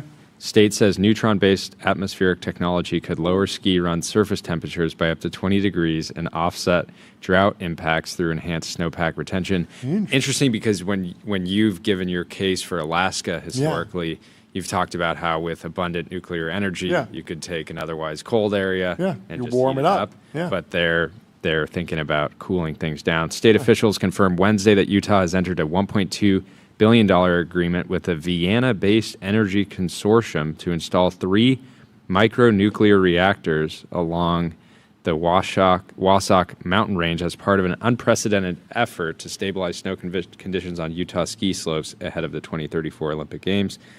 The project designated the Wasatch Atmospheric Retention and Mitigation Initiative, or WARMI, could make Utah the first state in the nation to deploy nuclear-powered atmospheric cooling infrastructure at altitude. Utah is not going to sit back and let the climate dictate the terms of our 2034 legacy, said a spokesperson for the governor's Office of Economic Opportunity, who confirmed the project has received preliminary approval under SB 114, the legislature's infrastructure acceleration statute, which removes local government approval authority over projects designated as state economic priorities. So apparently Juniper Peak selected as the first nuclear test site. I'm sure everyone at Juniper Peak will be thrilled about being able to ski around a nuclear test site. The 3 microreactors are proposed at elevations above 9,000 feet in what project documents describe as thermally neutral subterranean containment pods. I like the sound of that. Designed to blend with the natural terrain. So, anyways. Well, we have some other news. Will Depew, I think he won April Fool's with the joke that he says he is joining DeepSeek. He says, like many of my friends, I set a goal at the start of 2026 to become more Chinese this year, and I plan to fully follow through on it. After nearly 3 years at OpenAI, I have decided to leave and pursue new opportunities after much deliberation. I'm thrilled to announce that effective today, I'll be relocating to Hangzhou to join DeepSeek Artificial Intelligence Basic Technology Research Co. Ltd., dedicated to building Chinese-style AGI. I simply couldn't pass up the opportunity to become a billionaire in RMB. He had a lot of fun with it. We had fun putting up a card, and we're big fans of Will Depew. Well, without further ado, we have Eddy Q in the Restream waiting room. Let's bring him in to the TBPN Ultradome. Eddy, how are you doing? What's going on? It's great finally to be here. Thank you so much. Wanted to be on this show, and I got to tell you, I've gotten more text messages from friends about being on here, including my kids, than probably anything I've ever done. So it's great for you to have me. That's amazing, and what a special moment! What an amazing time! I would love to just start with some reflection. I want to hear particularly about your first decade at Apple. What was that like? Leading, what led you to the company? What were some of the first projects you worked on? Sort of take us through some of the early history. Yeah, I was lucky. I was a junior in high school when the Apple II was out, and I wanted to be an architect. And when I discovered a computer, I realized I wanted to be a programmer and engineer. And I said, there's 2 things I want to do. I want to work at Apple, and I want to meet Steve Jobs. Wow. Dreams come true. Here I am 38 years later at Apple. I came in as a programmer and was working on HyperCard and sort of the precursor to Blue Links with lines underneath linking. And I've been done so many things here at Apple. I've had an amazing team and continue to have I'm working with the best people in the world at what they do. Yeah. What was the lore of Steve Jobs like when you first sort of heard about him? Because, my generation knows like the iPhone keynote. There's videos online, there's interviews, there's whole books, there's multiple books written. But what was your experience learning? What drew you to Steve early on in your career? I just think it's the innovation of creating these products that let people do amazing things. And I felt that way when I was using the product. The attention to detail of those products, there was a connection that you could just feel. Yeah. And so it was more than just what you could see. And then it let me do things that I couldn't imagine doing before. And I think that's something that we've continued over our 50 years. Yeah. Can you talk about the launch of the original Apple online store? I feel like a lot of people assume that this always existed. No, it was a Herculean effort, I'm sure. What was the inspiration? What was the backdrop there? What was the mood like as you entered into that market? Yeah, it was a crazy time because people forget, but in those times we sold all of our computers through channels like CompUSA and local computer stores. And the idea of building an online store and selling direct, there were a lot of people inside of Apple even that felt like if we did that, the channel's going to walk on us and they're going to stop selling. And Steve and we wanted to move forward and be able to do custom configurations so people could order exactly what they wanted. Yeah. And we thought it was something that customers, it was just beginning, but it was something that customers really wanted. And Steve and I and a small team worked on it and built it and launched it at the same time that one of our best products we've ever done was the iMac, the Bondi Blue one with the clear. And so we launched the store and the Bondi Blue iMac at the same time. And I remember at the end of the day, we were wondering, Steve, I came by his office and he's like, well, how did we do on the first day? And we had sold $1 million worth of iMacs, and we were high-fiving each other and going, this is amazing.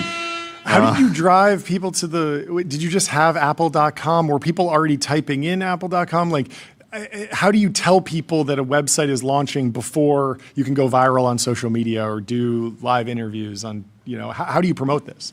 Yeah, we were lucky in that we had Apple.com already, Yeah. and so some people were coming from that, and so it was that part was a little bit easier. And in those days, you relied a lot on press interviews and print. Sure. And so we did a lot of, Okay. you'd want to be on the cover of a magazine and, Sure. and the front page of the newspaper, and so we had all of that pretty well. And I think our design when we did this, it was called Good, Better, Best. You could buy different configs and change them, but our design for shopping for a computer and a Mac at that time was something no one had ever seen. It had all of the things that we cared about: the simplicity, really easy to check out, easy to buy, all of the specs and the questions you would have, things that were difficult when you went to other sites.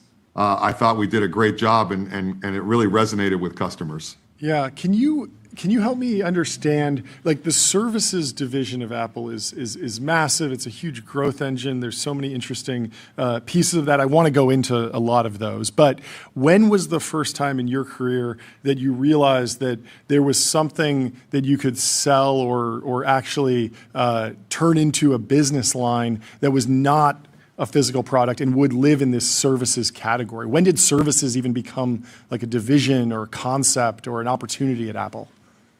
Yeah, I think we started as a hobby. There wasn't a lot there. Yeah. It was very early days of the internet, and we're doing things like email and things like storage in the cloud. But it was very, very early. The thing that was a big change for us was really music. Yeah. And it was iPod plus iTunes. Mm-hmm.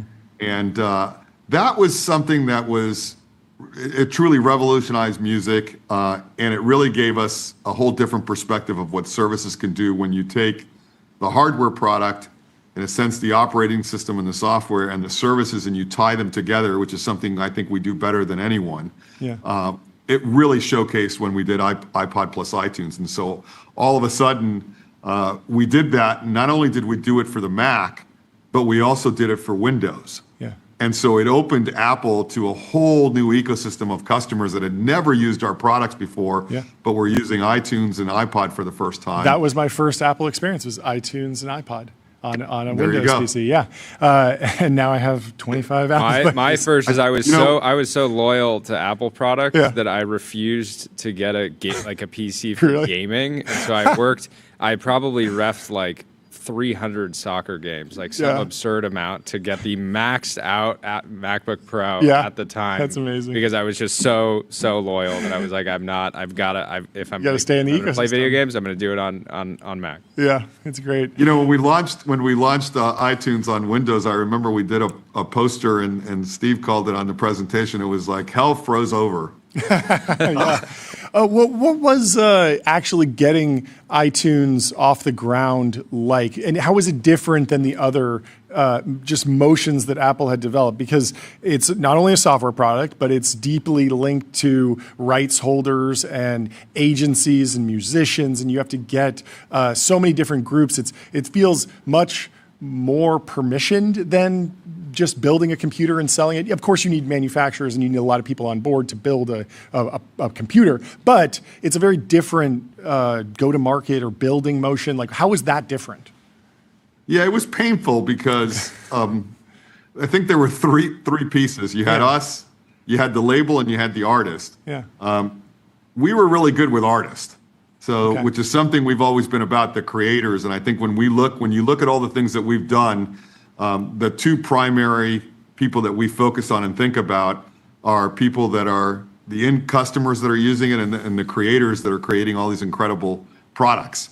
So we had a good relationship with musicians at the time, but we really didn't have any relationship with labels. And ultimately, they did control the environment. And at the time, they had a different perspective. It was really the beginning of Napster and piracy. And instead of thinking about, how to move forward into a future, their view was to lock things down and really stop it. And as you know, when you have something that's better like that, there is no stopping it. And so we went to the labels, and we had this idea of selling songs at 99 cents, and they kind of told us to go pound sand. They weren't really interested in us at all. And their idea was they were going to build some music services. So there were 5 or 6 major labels, and they built 2 music services. And we told them, like, what you guys are doing is not going to work. They had different pricing for each song. They had different rules. Sometimes you could buy. So they would like price a hit higher than like some random song on an album. Yeah, I mean, it was all over the map. Yeah, and part of the pushback against like just $99 a song, 99 cents. 99 cents. I mean, is like, you know, typical Apple style. It's just like, let's just make it simple, easy to understand. But was their pushback like kind of concerned that people, you know, hey, we're used to getting people to just buy an entire album, and maybe what's going to happen if people just buy, you know, a song here or there? Like, yeah, the problem was whether you sold it at $1.29 or 79 cents, that wasn't going to change that. Yeah. The key to there were 2 keys to 99 cents that we really believed in, and people didn't see. There were two primary things. Number one is when the price is 99 cents and it's consistent, you never have to think about price. Mm-hmm. And so you would preview a song, decide whether you like it or not, and if you did, you bought. And so there was never any transaction, a billing transaction that you had to think about, because you knew it was 99 cents. It's not a lot of money at the time, and it was really easy to do. The second thing was that people could never do that, because at 99 cents, if you're charging a credit card, you would lose money, because credit cards have a fixed fee and they have a percentage that you pay. Well, the fixed fee and the percentage on a 99-cent song was like a quarter. Yeah. And the vast majority of the money went to the labels. So every time we'd sell a song, we would lose money. Yeah. And so nobody wanted to do that, and so no other service did that. What we decided to do is, as we were building this, and I remember it was a huge discussion because we would lose a ton of money, obviously, if you're losing on every song. We said, look, this thing is amazing. You're not going to buy just one song. You're going to buy a lot of songs when you go on there. Yeah. And when you do that, instead of closing the transaction on every single one, why don't we just combine them over a period of time? So let's keep the transaction open for a period of time. Let's call it 24 hours or 8 hours. And everything you buy, we're just going to give you, and then we're going to charge you at the end. And so therefore, that's exactly what happened. Very few transactions were just 99 cents. Most of the transactions were multiple dollars, and the fixed fee didn't matter. Interesting. How important was it to position iTunes as sort of a step up from the status quo, from like the Napster era, and a positive? Because I feel like anytime the economics of an industry change, there's natural uncertainty from artists, and iTunes did represent a change in the economic structure, but it was such a great countervailing force. What were discussions like at that time about positioning the economic opportunity that artists would have in the new regime? Yeah, I think we wanted, during that time, the music business was cratering. Okay. From an economic point of view. Yeah. And our feeling has always been, the vast majority of people want to do the right thing. Yeah. And they want to pay artists. Yeah. And so, but what they don't want is they don't want to be forced into something that doesn't make any sense or isn't really friendly or isn't the right way to do it. And so that's part of the 99 cents. It was part of, like, in those times you were burning a lot of CDs. They had limitations on the number of burns. We didn't want any limitations because that's not something a customer would understand. And so our feeling around this was, if you let us do this, you're going to grow again, as opposed to cratering. And I remember Steve asked me once, before we had launched, he says, well, what is success around this? And I said, honestly, I don't know. I'll go ask. And so I went into Universal Music and I asked them, what's success for you guys in this business? And they said, well, if you could sell, 1 million songs in a month, anytime in the first 6 months, that's success for us. So I came back, I said, okay, that's the goal then. We sold 1 million songs in the first 6 days. That's amazing. I love it. And so, that's great. Yeah, so it's like that's what we, obviously it surpassed even our expectation, but it was an example of, if you give people the right way, people are willing to pay, but it has to be done well. So talk about the shift to subscription, because it feels like a much more natural experience for all the Apple service that I subscribe to. What was the thinking? How long? Like, what were the hurdles along the way to get to the current situation with Apple TV Plus, where you can consume everything? Was this just a market dynamic? Was it something that you saw in the future early on, and it was more of how do we get there smoothly? What was the process? Yeah, the key to this is it's hard to remember this now because we're so used to it, but it's having internet connectivity anywhere you are. Sure. And all the time. Yeah. And pretty much it's almost impossible now to be anywhere and not have, actually fast internet. Yeah. And so that allowed a whole different thing, because before that, you didn't have, one, you either didn't have it, or two, you were paying by usage, in a sense. So you wanted to limit the amount that you actually used. And so things like downloading and keeping things on device all the time was really important. When you have unlimited, in a sense, internet access or a network access, then you can provide all these capabilities and not have to worry about whether you have it downloaded or not. And it's now invisible to you. You don't even think about it. Yeah. Most of the time we put things on device just to cache them or whatever, but you don't need to worry about whether it's on your device or not. Yeah. We have a question from the chat. It's a bit random, but I'd love to know your favorite keynote moment throughout your career. That's great. I'll say, look, there are two. There's a personal one, which was the first one when we launched the iMac and the Apple Store, because that was the beginning of turning Apple around. And it was a big moment for Apple. It's hard for people to imagine this, but Apple was going bankrupt. Yeah. At that time, and Steve came back, and that moment was the beginning of a change where at least we knew now that we weren't going to go bankrupt, and so it really gave us life. And so it was an incredible moment, and I remember going backstage with Steve after it was done and hugging, actually, because it had gone so well, and we knew that was a big step. The second one, and honestly now in hindsight, I completely underestimated it, was the iPhone launch. It's the only time I made my wife and my two kids come to the event. They were 8 years old.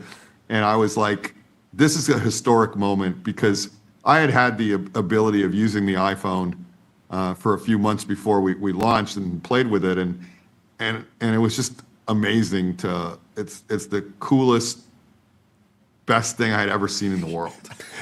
So I thought, this is going to be amazing. Now, I completely underestimated it, because now you look at it and go, it's like, I don't even know what the world is like. What would you do without an iPhone? Yeah.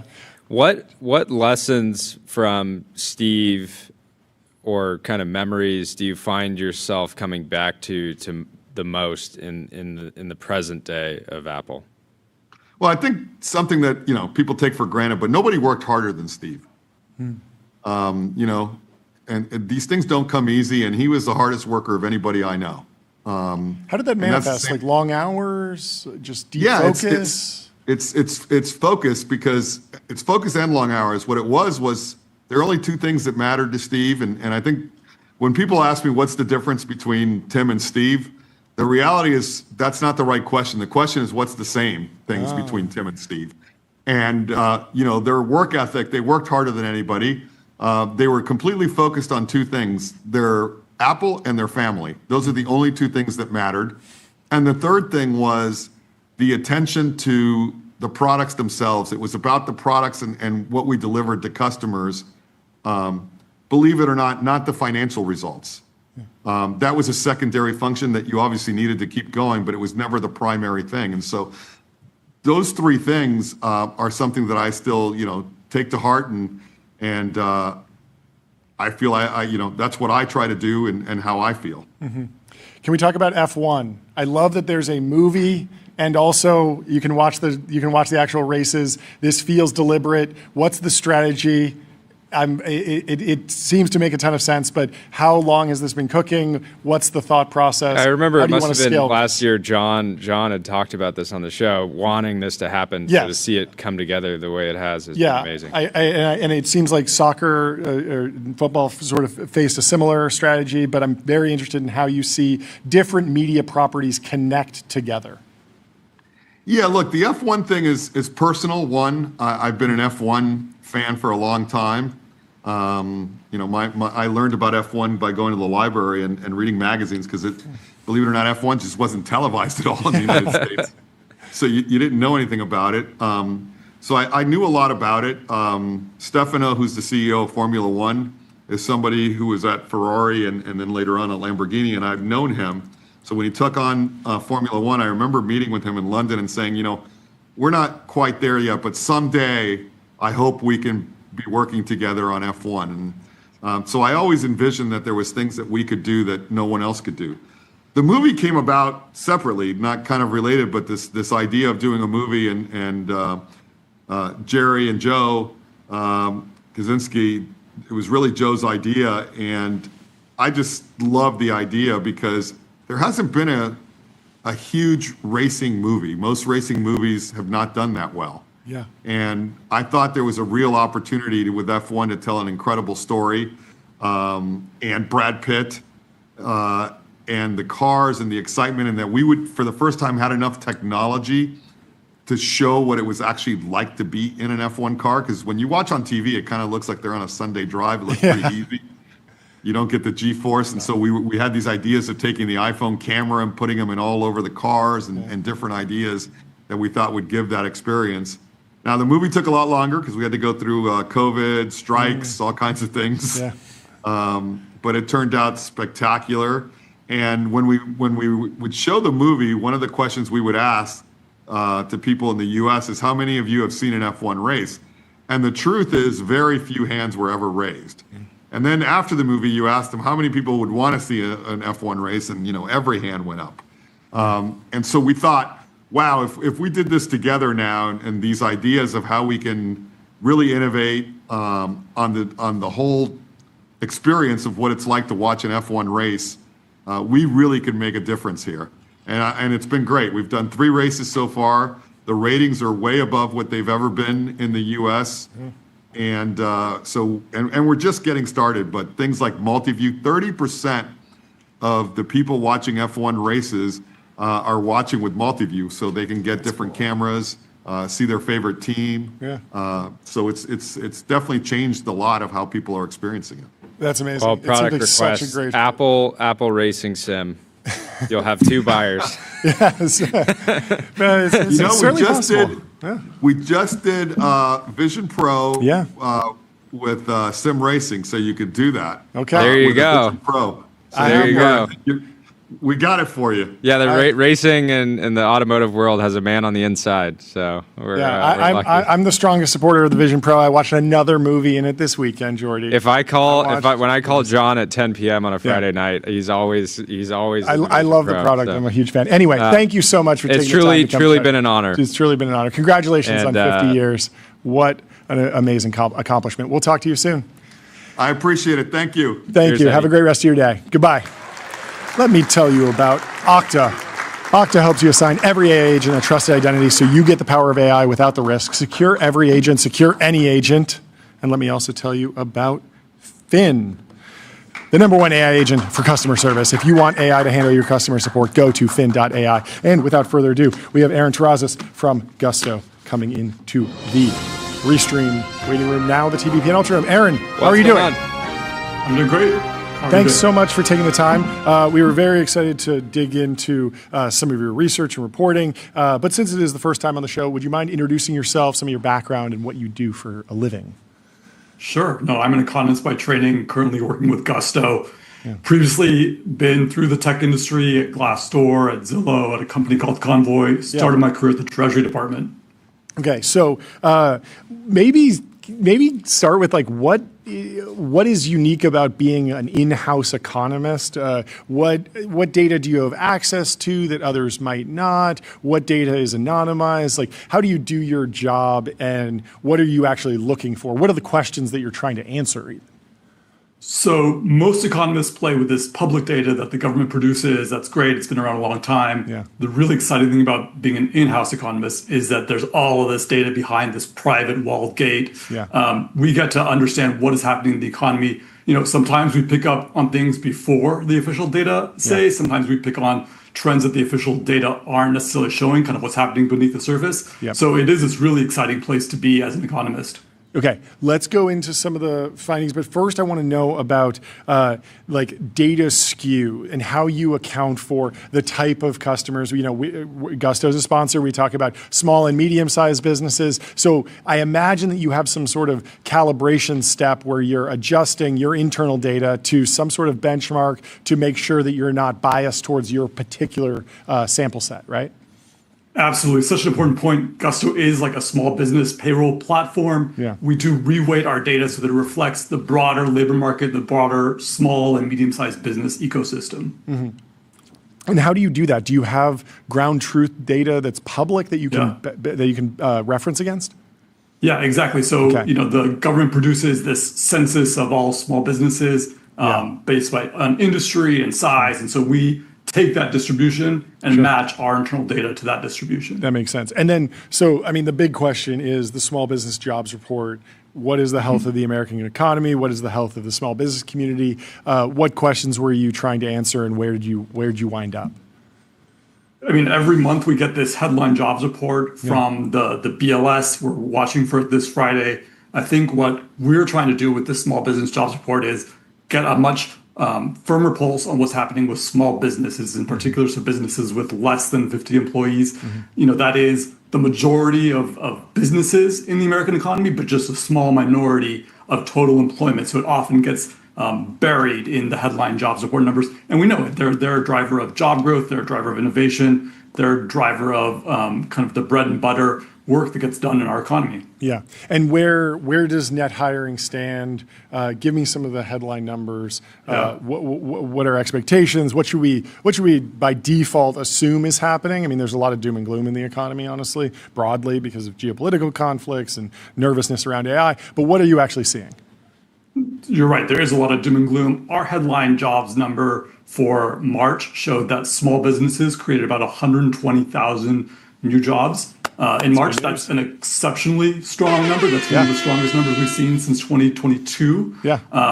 And I think it's important to note that's not an outlier. Other kind of payroll providers are showing similar strength. So I think this narrative that we all have in our minds of the great freeze, kind of businesses paralyzed by uncertainty, that's in some ways last year. I think 2026 is shaping up to be the great unstucking after being stuck last year. That's amazing news. That's great. Do you have any thoughts on? I can throw out a bunch of random theories off the top of my head, but this is paired with just yesterday, Oracle is slashing staffing over costs. Like there are big headline attention-grabbing job cuts that are happening at name brand companies, and that news will fly very far because everyone knows Meta, everyone knows Oracle, and maybe they don't know that the small business just down the street actually increased headcount by 20%, but they only added 2 people, so it's not going to be on the cover of the Wall Street Journal.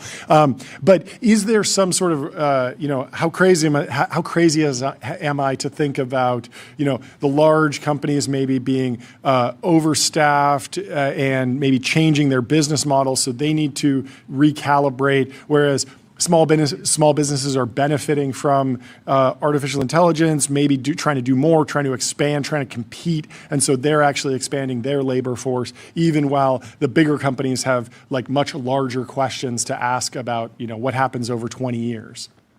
Yeah, big business grabs big headlines, and you think about the shocks that our economy has experienced over the past year, the past few years. Big businesses are kind of, I say, like a big freighter. They're a little bit more resilient to the tsunami, but they have a really wide turning radius. Yeah. Small businesses are like a schooner, kind of they have to adapt and pivot really quickly in response to these shocks. And I think we saw that. Big businesses are just catching up, whereas all these shocks we experienced last year, small businesses are already ahead of the curve and are thinking about what comes next. Yeah. If you were tasked with doing job reports for the federal government, how would you approach it, given your exposure to having access to data sources like Gusto? Everyone by now is kind of used to seeing a jobs report from the government, and then a few months later or 6 months later, you get these massive revisions, and it's sort of confusing. And it feels like we have all this real-time data, and like the data of people like adding an employee to Gusto and starting to pay them is like much more obviously accurate, real time, and so it feels like the process could evolve. But what's your view? Yeah, I was a government economist. I have enormous respect for government economists. They have a big job. Their job is to look at the 40-year trend in the economy. These are tools that were designed over multiple decades. The reality is there is so much data exhaust, real world exhaust right now in our economy that we can capture, and companies like Gusto are, we don't have data from 1963, but we have kind of much better data from what's happening right now. And so I think, the two go hand in hand. They complement each other. One's going to give us that longer, more stable view of the economy. The other is going to give us these deep windows into these, what's happening in different parts in real time. Do you have any insight into subcategories of jobs, how job titles are changing? I keep using this example that we're a small business. We have 10 people on staff, and we have Tyler, our intern, who's basically a full-time software developer as well as a co-host of the show in a hybrid role. We have other folks who have vibe coded whole systems, and but in a previous business, if I was building a media company, I would have had to think extremely hard about developing like a software engineering organization, and that would have I would have assumed that would have been extremely costly, a very big build versus buy decision. Instead, it was just, we hired Tyler because we liked him. He can do a bunch of different things, and he starts vibe coding, and all of a sudden we have 6 systems, and they all work really well. And so we've become like this hybrid tech media company. We're developing video games now too. That happened randomly. But we're not a game studio. And so I'm wondering about are you seeing any data that suggests that more people are picking up hybrid technology jobs or software engineering jobs, or even if the titles are changing yet? Anything you're seeing on that side? Yeah, everything's in flux right now. I think all the traditional lines that used to be bright lines in businesses are being blurred. People are taking multiple hats. Founders are doing more things. You raise a really good point. You think about how does a big business hire? You ask for a head, that head goes to your manager, the manager sends it to finance, the finance sends it to recruiting, et cetera, et cetera, et cetera. And that's, a week here, a week there. You're talking about months. When the small business hires, when you hire, they decide, we need someone yesterday. Let's hire them, and they're on board by next week or the week after. Yeah. What economic data points are you tracking that are potentially upstream of small business hiring in particular? Because we all know gas prices surge, consumers feel pain at the pump, they cut back on travel, the economy potentially decelerates. There's these like logical chains, and then in the big companies it might be like interest rates or something, geopolitical risk or tariffs. So there's all sorts of things that could drive hiring at the large scale. What are the biggest needle movers that you would watch that might lead to some expectations about what might happen over the next couple months in the small and medium-sized business market? Yeah, I mean, obviously you look at things like kind of hiring and job openings. That's plans that are already in place. But almost more important than that, I think, is sentiment. Expectations, particularly among decision makers who have the power to shape the future. So things like kind of CFO expectations, CEO expectations. That's how business leaders are thinking about the future, and future is partly prediction, future is partly creation. Yeah. How good are those surveys? I feel like I've been a hiring manager for maybe like 15 years now. I don't know that I've ever answered a survey. Maybe I just did it and I forgot about it. But is it broad based? Are you confident that enough CFOs are actually picking up the phone or answering the survey? Because you could imagine that some of the most high performing managers are too busy hiring people to answer questions about whether or not they're going to hire people. Totally. And this goes back to the conversation we're having about the strengths and weaknesses of different data sources. When the government goes out and surveys people, there's a lag in response, bias in who responds. When we're looking at payroll data, that's not kind of responding or not. I see what you're doing. And so in some ways, that just gives, particularly for smaller businesses where people are busy, they're not picking up the phone, they don't have time to twiddle their thumbs, kind of responding to a government survey. That's capturing a real phenomenon. Yeah. How are you thinking about feeding that into Gusto's actual product offering? Because I could imagine if I'm in there hiring someone and I sort of get like the survey after I hired one person. I plan to hire more people next quarter, and it's just like leave a 5-star review type thing on an e-commerce website. That would probably have very high survey completion rate. Are you looking at doing more to get like qualitative or quantitative data that's more optional from the user base? That's a really cool idea.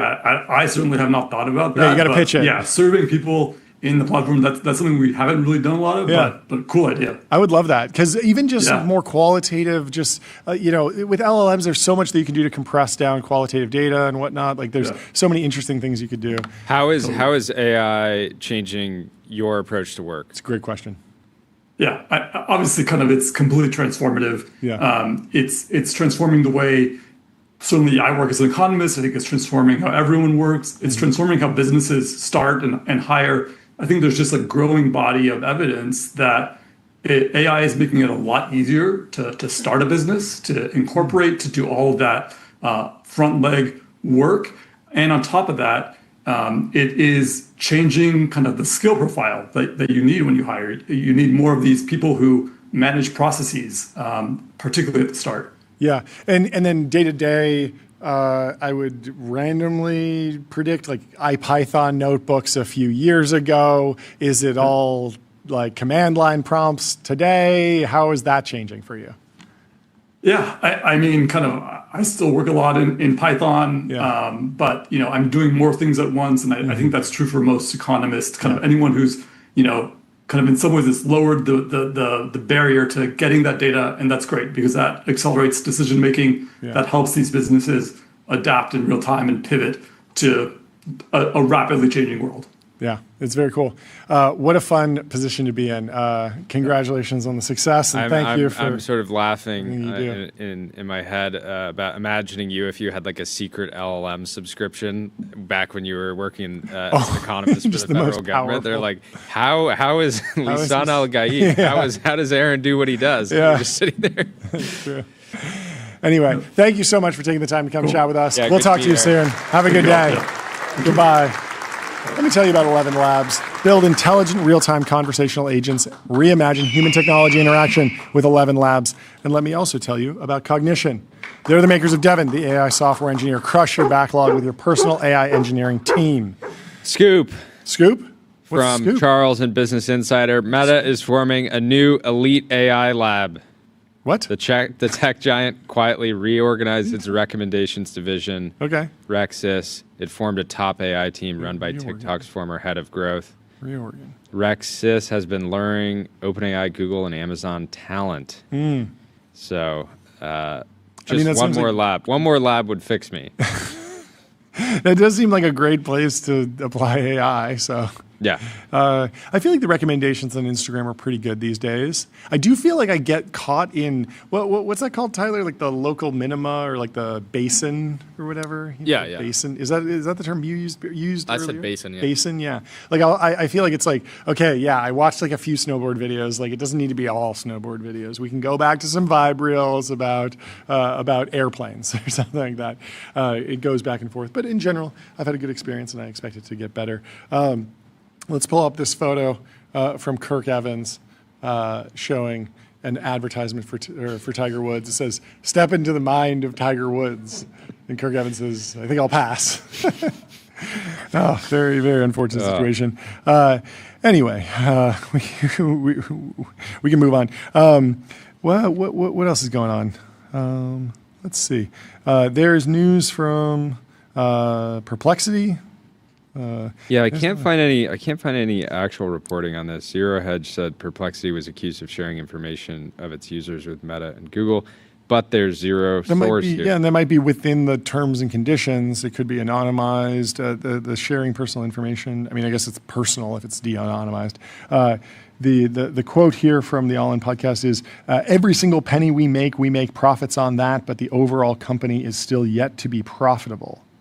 So the other I think thing he's there talking about that's like kind of a inference question. margin The way that's phrased tells me we make money on subscriptions.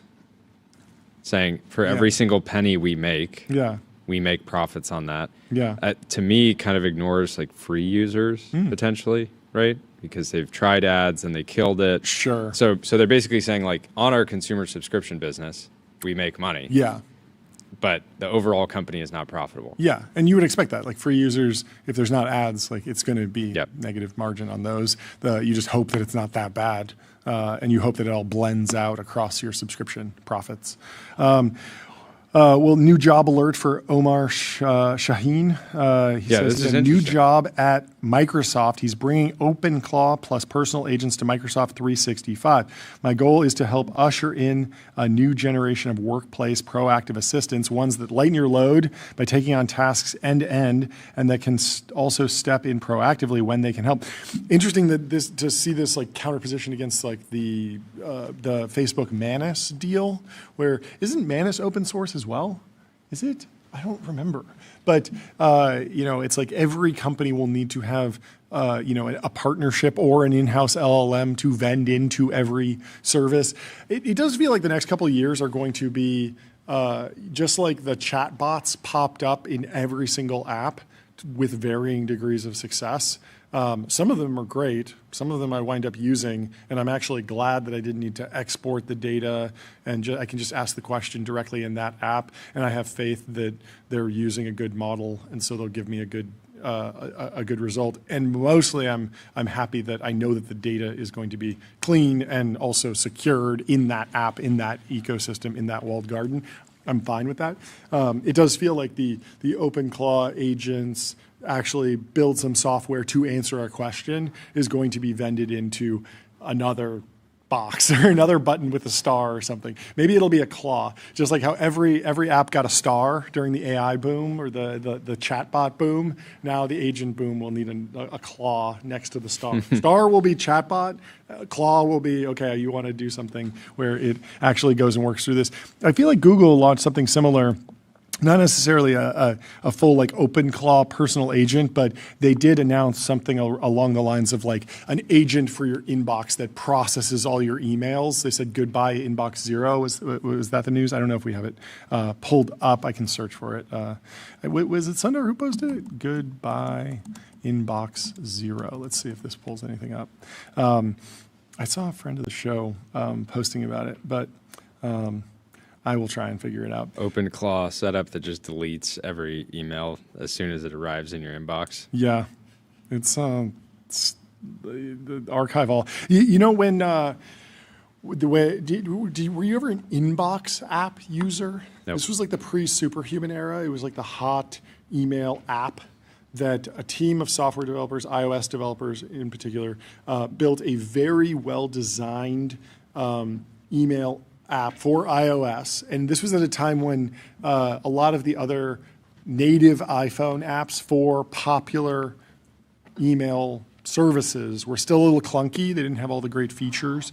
And the Inbox team sort of went and reimagined it using Inbox Zero as this philosophy. And so if you're not familiar with Inbox Zero, basically it's the idea that at the end of the day, you should have nothing in your inbox, which to some people sounds impossible because they have like 50,000 emails in their inbox. How many emails are in your inbox right now? How many emails? Name every email. You're a 10,000 text message guy. You don't even do Inbox Zero on your text message. I have 20,000. 20,000 in the inbox. I don't have 10,000. I have 5,750. That's really close. That's closer to 10,000 than zero. Anyway, the whole idea is that email is a metaphor for a literal office. It's supposed to be a desk, and you receive mail that comes to your inbox. If you want to send something, you put it in your outbox, and then your team will send that out. But once you've actually taken something out of your inbox, read it, processed it, you can physically throw it into the trash, or you can physically file it in a cabinet, or you can physically write a response and put it in the outbox. Like, this is the way people did business back before email in like the 60s, when they were just sitting at their wooden desks, their mahogany desks. And so the inbox team said, let's copy that paradigm. And this was popularized in books and management philosophy for a long time. But let's copy that and have the idea that you should get to inbox zero by the end of the day. And so they made it very easy to basically archive all your emails. Like, there was this big, long waiting list. It took like months. It was really, really hyped in Silicon Valley. They eventually sold to Dropbox. It was a very good outcome. But it became a very popular product that everyone had to install because it allowed you to get through your emails much faster. So the main feature that is now in basically every email client is that you could just swipe and archive the email, which does not delete it. You can always search for it later, but it says it's just a way. If you're in a to-do list, it's saying that this email, I don't need it. I don't need it on my to-do list. Like, the inbox is your to-do list. If you archive it, you can always search for it later. It's not deleted. It's there. You could also shuffle it away in a folder. You could delete it. But then they also had a snooze functionality where you could swipe to the left or to the right or something and say, hey, I'm not ready to deal with this email right now. I'm not responding to it right now, but this is a receipt or a ticket for a flight, and I want this to come back into my inbox the day before the flight or something like that. And so they made it really easy to both archive and snooze. And when you archive and snooze every email, you can very quickly get to inbox zero by the end of the day. They did a bunch of gamification stuff to make it fun and be like, you got inbox zero, take a screenshot of it. People were sharing the screenshots of their inbox zero lineups. Update. What's the update? From NASA Administrator Jared Isaacman. What's happened? The Artemis 2 crew is boarding Orion. They're boarding. Okay, good news. Love this video. I'm on the edge of my seat. I didn't know what you were going to say. Each one with Can we turn up? Reed or Jeremy. So it looks like Andre is with Reed. And this is the locked-in camera image. Shot. This is the fully locked in with Reed's 25,000 head. So buttons. While Andre is buckling him in, that's a 5-point harness. Tyler, would you stay in a little box that small for 2 weeks, 8 days, 10 days for Getting the displays ready so that they can monitor. $400. If I went to the moon, then for sure. What if you're just sitting here in the Ultradome? You have access to a laptop, but you cannot move out of. Yeah, should we do a simulated moon mission where he has to live in a pod for 10 days in solidarity with the astronauts? That's good. That's good. That's good. In solidarity. You will, wait, we can send you to the moon in VR. We can't afford to send you to the moon, but we can send you to the moon in aggregate. Well, we have our next guest in the Restream waiting room. First, let me tell you about the New York Stock Exchange. Want to change the world? Raise capital at the New York Stock Exchange. Just do it. And let me also tell you about Railway. Railway is the all-in-one intelligent cloud provider. Use your favorite agent to deploy web apps, servers, databases, and more, while Railway automatically takes care of scaling, monitoring, and security. And without further ado, we have Pratap from Arena Physica. He's the CEO and co-founder. How you doing? Hey, Jordy and John, great to see you guys. Good to see you again. Great to have you. Welcome back. Yeah, it's been a bit. It has. Please reintroduce yourself, give us a little backstory, and then we'll go into the company. Yeah, perfect. So yeah, I'm Pratap Ranade, CEO and co-founder of Arena Physica. Yeah. We were on your show announcing some fundraising about, I would say, just about a year and change ago, maybe a year and a quarter. Yeah. And companies evolved a bit since then. We were, started with bringing AI to hardware engineering. So AI hardware engineers, that's evolved actually quite a bit as we've seen the whole AI space evolve, which is if we think about modern hardware, it's software defined, right? Like that's happening everywhere. Yeah.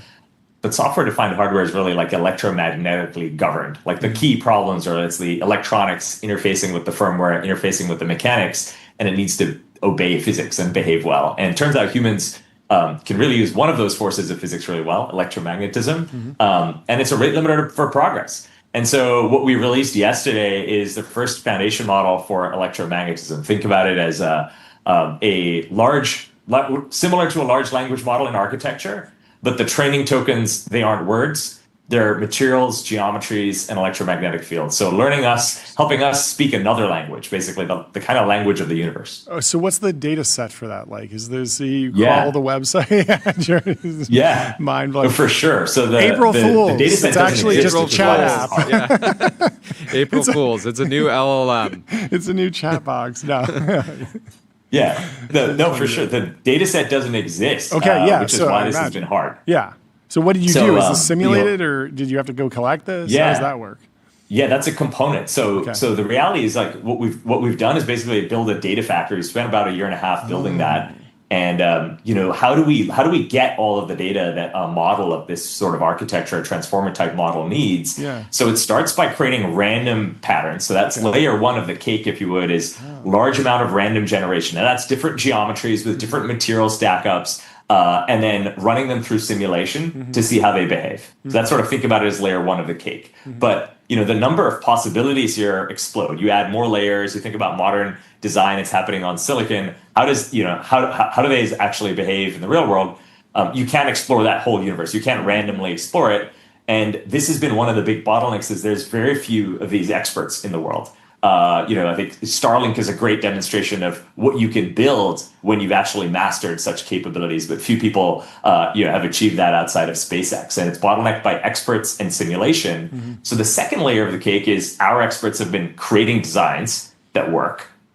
And then the final step is we actually fabricate those designs, and then we pipe that back into the system. And so I think you guys might have something over there. We do. We received something in the mail, but we have some weird news because it was intercepted. Somebody opened it and stole maybe half the package. I don't know if there's two things. I only have one, but I do have a screwdriver and this. It was an amazing. Box. Presented in quite an amazing way. I think somebody basically was like, "Okay, this looks valuable." I think that's what happened. So I will open this. You can tell me what this is, and then if the other piece of the puzzle is missing, you can break that down and we can go find the thieves at some point. I will talk through the other piece. That is a booklet that describes the background of what you're opening. They stole the booklet? They stole the booklet. I know, weird.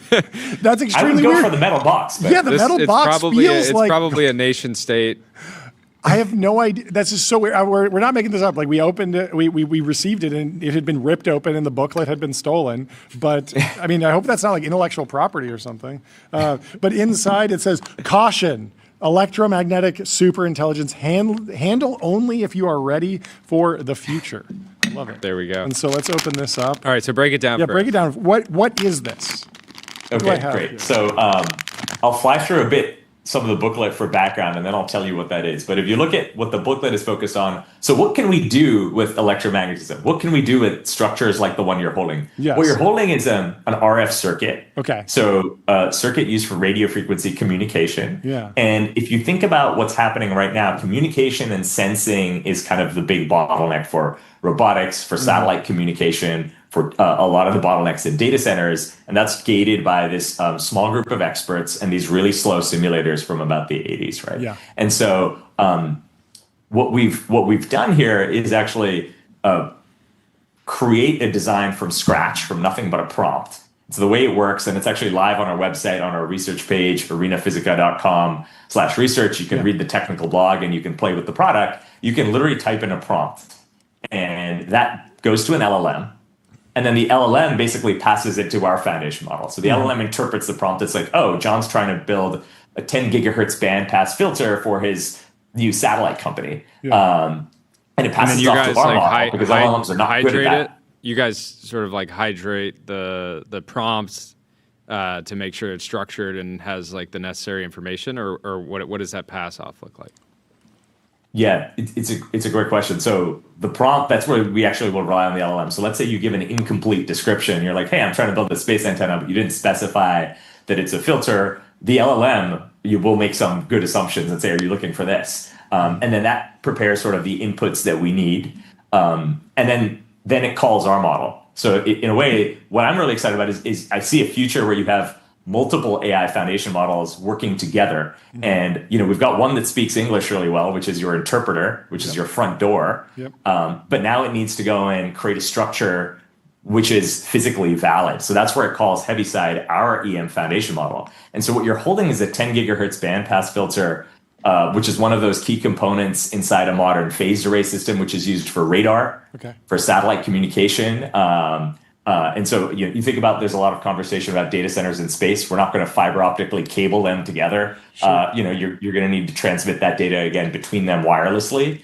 And so that industry basically started off in about the sort of 60s with phased array radar. Actually, I think the first one was back in World War II. And so what you've got in your hand is, like, if you look at it, it's an alien geometry. It's a strange structure. It doesn't look like something that came from a human brain, right? It's like, it doesn't look like a nice geometric pattern. It's not a line. It's not a coil. The crazy thing is that it works. And Jordy, just to be clear, you're not supposed to touch that with your bare hands. Yeah, it's over. It's highly radioactive. It's over for me. I'm kidding. No, I'm not convinced this is an alien technology. But cool story. No, it's very, very cool. So I appreciate the example of like the like connectivity in space data centers. Obviously, that's like frontier. But walk me through the actual like market map, industrial scale of, like, I imagine there are like certain power law buyers of RF equipment. Like, it's in everything from like that Bluetooth connected toaster to your phone to your car. It's everywhere. But what is the actual shape of the industry? When I'm thinking about like subdividing the industry and getting down, like the satellite industry is here, the smartphone industry is here. Like, walk me through the map of the the potential customer set.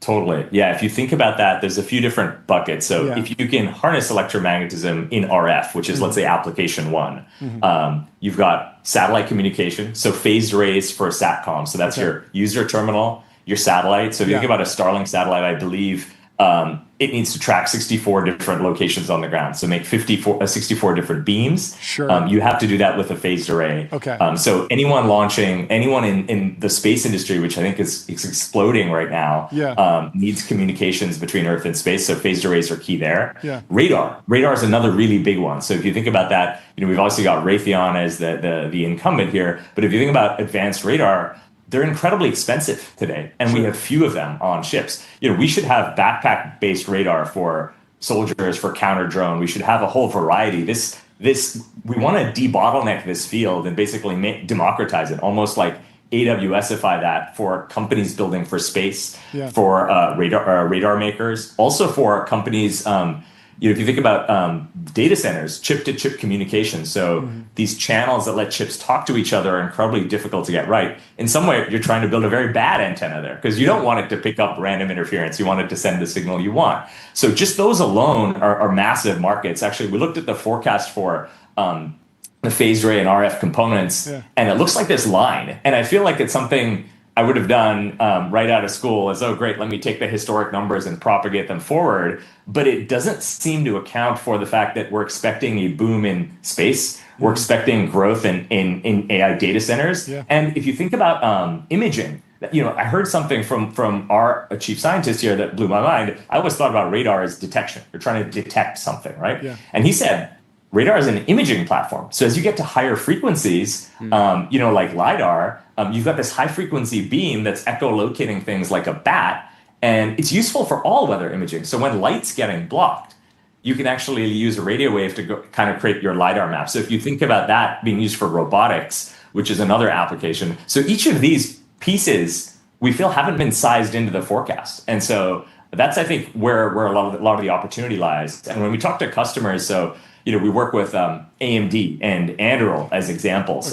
So our mission is partner with companies at the frontier that are trying to challenge existing cost models and push frontier technology harder. Those are sort of the places where we're seeing early adoption. And do you want to be like selling intellectual property like ARM or software for chip design or the actual finished chips? How vertically integrated do you want to be? Yeah, I would say like realistically, as of where we are today, our model is closer to the model of like a Palantir or an ARM. Obviously, my own heritage, last company was bought by Palantir.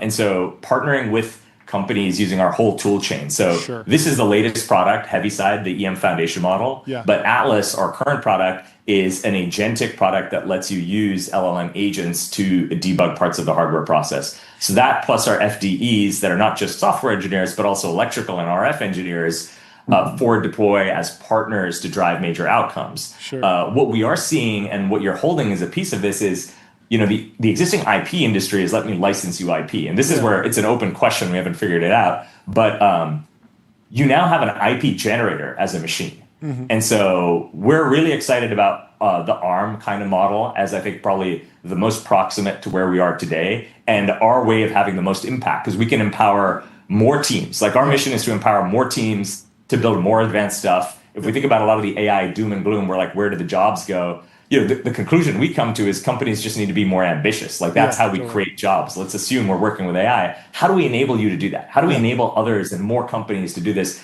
The last thing I want to say on that is if you look at what happened with language models, it was all possible because of scaling laws. And before language models, there was a lot of machine learning where we were trying to go and solve problems at that use case level, right? We were solving like language translation, summarization, spam detection separately. But once you pointed a huge model at language as the substrate and OpenAI published that seminal paper in 2020 on scaling laws, you could scale it up and it started to generalize. Now these things can do remarkable things. We believe we will see, and we're seeing early hints of scaling laws for electromagnetics. And this might be true for physics in general, electromagnetism being one of the four fundamental forces here. But that's sort of what we think is possible. So each of the industries you talked about doesn't need a specific solution, we think, in the future. As you scale this up, this central brain could power any industry that's bottlenecked by electromagnetism, phased array radar, SATCOM, and data center interconnects being a starting point. Yeah. Wow. What's the reaction been from the experts that you've mentioned? Are they experiencing a ChatGPT moment with the new model yet, or you still need to iterate? How are people responding? Yeah, it's a great question. I think the reaction's definitely been really positive in some pockets and deeply skeptical in other pockets. As you can imagine, getting this stuff right is really difficult, right?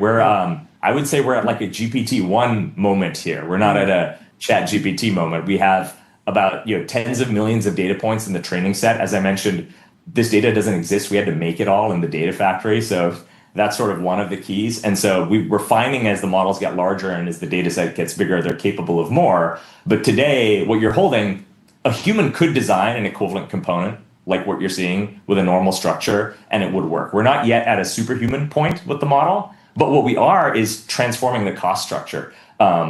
This is 800,000 times faster than a commercial solver, for instance. And the expertise is not locked up in an expert. You could go and just get that kind of on demand from the AI. So that's what we're seeing today. And I think it will take some time to move up that stack. But that's why I'm super excited about the scaling laws. And I think from, as I mentioned, AMD and Anduril, I think we're fortunate enough to get partners and customers that I think are really on the frontier that are leaning in and believing in this. And so we're super excited about that. Can you talk about the FDE model in this case? I mean, I feel like a lot of people don't even understand the typical engagement of having Palantir FDEs inside of an organization. They might be more familiar with like McKinsey coming to the organization, doing a delayering or some management consulting engagement. Like, how long is a product life cycle, development life cycle? How long do you imagine that a typical engagement with FDEs might be? Is it going to be the same as Palantir, different? Like, how is this unique? Yeah, so right now, we definitely see the engagement models being, we're partnering on an array of problems. So we'd start with one, for example. Let's say that new product innovation cycle is, for something like a new chip or a new data center, that might be in the number of like a year. It might be a couple of years. But what we're seeing is then those architectures are used across multiple product lines by a lot of these companies. And so could we become a partner long-term across all of these electromagnetically limited products? That's sort of where we see sort of that outcome driving, driving really big outcomes across the stack. Yeah. Yeah, that makes a lot of sense. Well, congratulations, Jordy. Anything else? Amazing progress. We will put this to use. We will. As many of these as the you send to entire us, show will run them. through that. We'll figure it out. We'll do it. It might take a lot of queries for us to figure Incredible out. We might progress. need an FTE. You have to send one over next time. And let's have you back before another year passes. Yeah, we'll talk to you soon. Have a good one. Awesome. Thanks, guys. Great to see you. Great Goodbye. To see you. Cheers. Let me tell you about Console. Console builds AI agents that automate 70% of IT, HR, and finance support, giving employees instant resolution for access requests and password resets. And FaZe Clan. let me also tell you about Lambda. Lambda is the super intelligence cloud building AI supercomputers for training and inference that scale from one GPU to hundreds of thousands. And I think we're in the Lambda lightning round now. Or are we in something serious? Let's fire up the Lambda lightning round. We love the Lambda lightning round. The cloud is working overtime. Kick. Yeah, what's going on with acquired Kick? FaZe Clan. Oh, that's they announced interesting. a strategic acquisition of FaZe Media. Yeah. A globally recognized FaZe a creator-led public media company brand. at some point? There was some They were. plan that was they were public. They Whoa. were taken private. Okay. Are we sure that this is real? It's not April Fool's? Oh. I'm just throwing that. I don't know. Okay. Yeah, Kick. I don't know. Can we dig into this? Is this an April Fool's joke? Somebody already asked Grok. Yes, 100% it's an April Fool's prank. The press release is dated 4/1/2026. There's zero real news of confirmation of any Kick FaZe deal, and it fits the classic nostalgic streamer org acquisition troll vibe. Nice catch. I'm so I didn't realize this was. Is this supposed to be funny? It's on their Wikipedia though, so I don't know actually. I think this might be real. I don't know. I mean, it seems like if FaZe was taken private and is looking for a new home integration into Kick, like this doesn't seem like that crazy. It's not like if it is an April Fool's joke, it's not like hilarious. I'm not like, oh wow, I never would have imagined that Kick and FaZe teamed up. Like there are people that are making that joke. There was some company high frequency trading firm that was joking about being acquired by Anthropic or something. It was like a crypto wallet company. Crypto wallet company. Like that feels a little bit more non sequitur, right? Well, Adam FaZe has a good story. He says FaZe Media owns the trademark for his born last name, FaZe, and sent him a cease and desist in 2023 when he originally named his production company FaZe World. He says, I want my last name back. I'm rooting for you. I'm rooting for Adam FaZe to be able to use the brand. Well, you should have bid on the IP, buddy. You should have bid. I mean, also, what were your parents doing? Not trademarking your name in every possible category as a child. This is deep alpha. I need to lock up Coogan sooner rather than later. Tawny on a roll today says it's never been a better time to be in the fake wood panel industry. If you sell fake wood slats that can be quickly installed in a room somewhere, business is booming with no signs of slowing down. I love the slat walls. We got to get one in here so we can just like step back and go and hang out and do a little slat wall podcast for one of them. That would have been April Fool's. Oh, what were we thinking? We struggled with April Fool's this year. We think it's a little bit overplayed. It's not that. That would have been. It's not that funny. And kind of every single day is April Fool's. Yeah, for us, yeah, we to joke some around degree. a lot. Yeah, and so there's a lot. It's a good day for us to just get serious. Yeah, right. Get the white lock suits. In. Focus on the market. The market's up. We're in white suits. Dylan really be serious, but really the actual play would have been to rebuild like the typical podcast set with like the bookshelves, the slat walls, but then make it miniature, right? Oh yeah. And so we're sitting there. We're sitting there. We look like giants. Giants of the industry. Do you know why the slat wall is so popular? Isn't it Huberman? Yes, but do you know why he selected it? I do not. So, when you are recording a podcast, you want good audio quality. You don't want reverberation. You don't want a lot of flat walls that will bounce the sound back to you and create echo and distortion and hollowness in the sound. You want a nice bassy response. You need a nice microphone, but you also need a sound treated area in the Ultradome. We have some sound treatment over there. We have some sound treatment over there. We do have a hard floor. Maybe that would make the audio quality better. Who knows? But we, for a long time, people would put up that sort of, it's a egg crate style. I don't know if we have a camera. Maybe the reverse PTZ would do it. But the egg crate style soundproofing works incredibly well. And if you're ever in a professional recording booth as doing voiceover for a film or recording a song, you will be in a booth that has a lot of spiky. Yeah, it has a lot of spiky. Yeah, you can see it right here. So this sort of egg crate, it creates a lot of little holes for the sound to get caught in effectively. And very fun, Jordy. And the problem is that makes it look like you are in a sound booth. It's not very aesthetic. It doesn't look like a natural environment. And so there were companies that said, let's get the best of both worlds, something that's aesthetic but still sound treating. And so they launched these wood slat walls. Of course, the space in between the wood captures the sound a little bit, acts as a little bit of deadening. And then, of course, you can also hide soundproofing material behind the wood slat wall. And so it was a very logical way to have an elevated aesthetic while still getting the benefits, at least some of the benefits, of sound treatment. Then Andrew Huberman did it, went mega viral, and everyone sort of copied it over and did the same thing. And it's become a huge trend. He wound up painting his black, I think. And who knows? I think they got sick of being. Now, if you're in the black paint industry, that's where the money is, because everyone with the fake wood panels is going to be painting it black.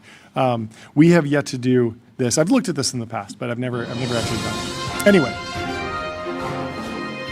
do we have the right person, guys? I believe so. Are you sure? Sorry. We are figuring out who. Oh, yes. Okay, got it. Sorry, I'm. You thought it was. Yeah, I thought we were jumping ahead to Gary Tan. I'm sorry. Anyway, without further ado, let's run it back. Abhishek. I messed up. Abhishek, great to meet you. Thank you so much for taking the time. I got a little mixed up on the schedule, but it's great to have you here with us today. Anyway, please introduce yourself and the company. Hey, thanks for having me. I'm Abhishek Das. I'm the co-founder and co-CEO of Utori. And introduce the company. What are you building? Yeah, so at Utori, we're building web agents, so agents that can take actions and complete tasks on the web. So we think that the future of interacting with the web is going to look quite different than it does today, where we're not manually navigating web pages, clicking buttons, filling forms, etc. We're going to be operating at a slightly higher level of abstraction, where we have AI agents who we delegate tasks to that carry on a lot of these tasks in the background on our behalf. And does that mean like virtual machines loading the full web page and clicking on it like a mouse and keyboard interaction, or are you interacting with the APIs and reverse engineering the routes to sort of just build CLIs on the fly? Like, what are the different strategies that are working and not working right now? Yeah, so it's everything you mentioned, basically. Okay, both. We should probably think of it in layers. Yeah. So there's the core LLM that's looking at how web pages are laid out, how to click buttons, navigate websites to take a task to completion. Then there's the agent harness, which surrounds that LLM. Yeah. So wherever on the web we have APIs available, it'll make use of APIs. Where there's no APIs, it'll use this kind of a visual linguistic model. Yeah. And the agent harness takes care of things like persistence. So if it makes a mistake and it has to backtrack and try something else, that it knows how to do that, the agent harness would take care of memory, orchestration, breaking a task down into subtasks, all of that. And then the third layer is putting all of this together. What does the product experience look like where this works for everyone? Makes sense. How are you thinking about the divide between consumer versus business to business, enterprise? How do you see the customer mix evolving? Yeah, most of our users are prosumers, so individuals who are using it for work. So like small to medium business owners, or individuals working at bigger companies. Yeah. The model layer that I talked about, we do train our own model in-house. It is as accurate as Opus 4.6 and GPT 5.4, but is 2 to 3x faster and much cheaper. Wow. So that we make available as an API as well. Sure. So what was the process? What was the process creating the model? Did you take an open source model and tune it? Yeah. Exactly. Cool. So most of our focus is on mid-training and post-training with a mix of SFT and RL. We started off of an open source Qwen-based model, and we collect our own data both in simulation and actual websites, and we train on those. Yeah, when you're talking about, sorry. The big labs don't scare you. Talk about how you see the competitive kind of environment evolving. This is something that I think everyone should assume that all the different kind of consumer, prosumer, and enterprise products do maybe not super well right now, but will do. How do you see the market evolving? Yeah, I think the market for non-coding knowledge work, digital work, is massive. There's a lot of work to be done there. It hasn't quite hit the kind of inflection point that coding agents have. So yeah, there's a huge opportunity there. The area that we do peak on and we care about is tasks that happen on the web. So browser use capabilities specifically. Anthropic, OpenAI, etc. have models for computer use, which is more general purpose. But for browser use, currently ours is the best model that's out there, both for accuracy and latency. How do you think about the textbook use cases? I'm sure you get asked about like booking a flight. That's more of like agentic on the web, go do something for me. I can also imagine there's a huge value in just monitoring websites, scraping data, putting things together. We were talking yesterday about how will we see an explosion of token consumption among financial professionals like we've seen among programmers? And my bull case that we will is that, yes, you're just maybe building one financial model. You're not necessarily building 1,000 financial models a day, but that one financial model might interact with thousands and thousands of web pages to collect every possible data point to create aggregated data sets that then can be compressed down into, a 12-tab Excel sheet that eventually results in, should you buy the stock or not, or whatever the financial analysis is. Yeah, I mean, so there's a lot to unpack there. Yeah. The first thing you mentioned were like logging into a website and booking a flight or like ordering food or something. We actually shipped a big upgrade today, and it's basically possible today. Like you can connect your favorite websites and apps to our product, which is called Scouts. And you can just give it a task. Like a bunch of us internally have been using it to automate like our Fizz orders, Instacart orders. We've had people externally try it out as well for LinkedIn, other websites as well. But a lot of that is possible today, and it makes use of our core model, the agent harness, everything, like all the tech components coming together. Now, in terms of how I see the token consumption and usage of this going forward, I think it's still quite early in this space. Like a lot of non-coding digital work hasn't quite gotten the kind of attention and hit that inflection point yet. So the cheaper and more reliable and more accurate it gets, I think we're just going to see an explosion of usage of this technology. Yeah, it feels like there's a little bit of a capability overhang. Like you can do really deep research and you can do deeper research with a coding agent in many ways, but that workflow and that it just hasn't broken through to everyday consumers that they should even think about, asking an LLM or an agent a question like, build my financial profile from every data source all over the place and analyze everything. They come to it with like, how much should I invest in the stock market? Like a basic question that's basically just web search. Yeah, so there's two or three aspects here. One is that we actually had someone try this recently on our product, where they gave it access to their email, and they had a bunch of expense reports that had come in on their email, and they asked the agent to prepare sort of a nice categorization and spreadsheet of all their expenses, and they were able to one-shot it. Wow. So that's one part of it. The other part of it is that the previous version of our product was primarily meant for agents that can monitor anything on the web. So kind of like Google Alerts, but on steroids, like an AI native version of it. But with today's release, one of the things we released is the capability to build live artifacts. So now these agents don't just monitor, they can prepare a single sort of spreadsheet or a website or a dashboard that stays updated as new information comes in. So if you want to track anytime a startup comes out of stealth or like a startup announces a fundraise, you can now use Scouts to maintain a single spreadsheet for it. Where's the company at? When did you start it, and what were you doing before this?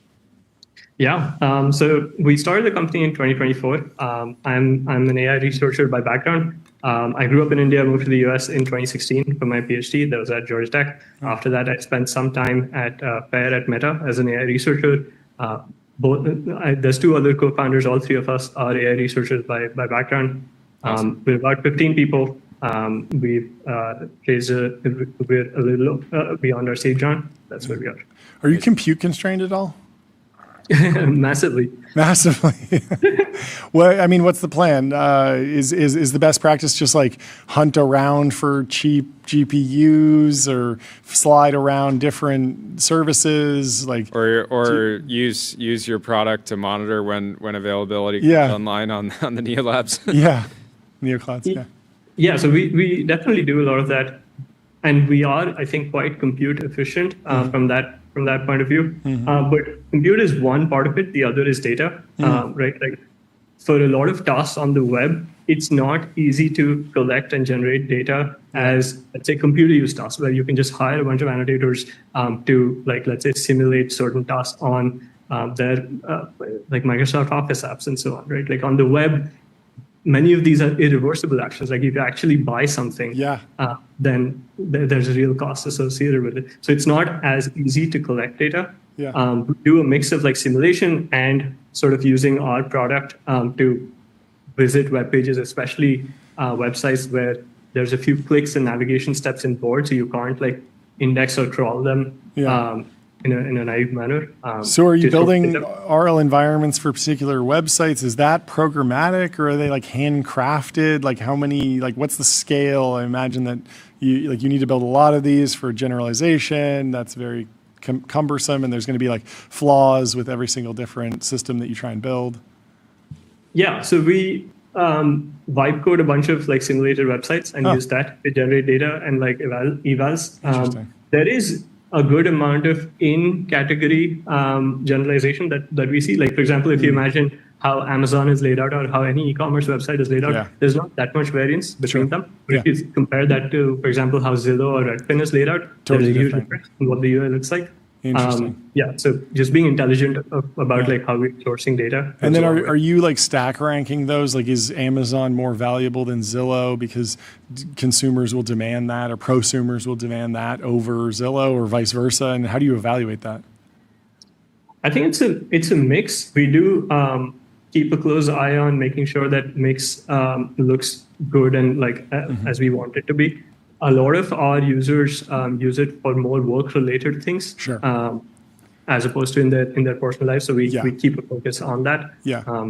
So it's log into my ERP, my payroll system, pull stuff from all different dashboards. I can imagine us pulling analytics from all the different analytics providers, and they all have separate websites, but they all like have some similarities in the design philosophy and the best practices and what color the CTAs are and whatnot. Anyway, this is fascinating. Congrats on the progress, and thank you so much for taking the time to come chat with us. Thanks for breaking it down. We'll talk to you soon. Cheers. Have a good one. Goodbye.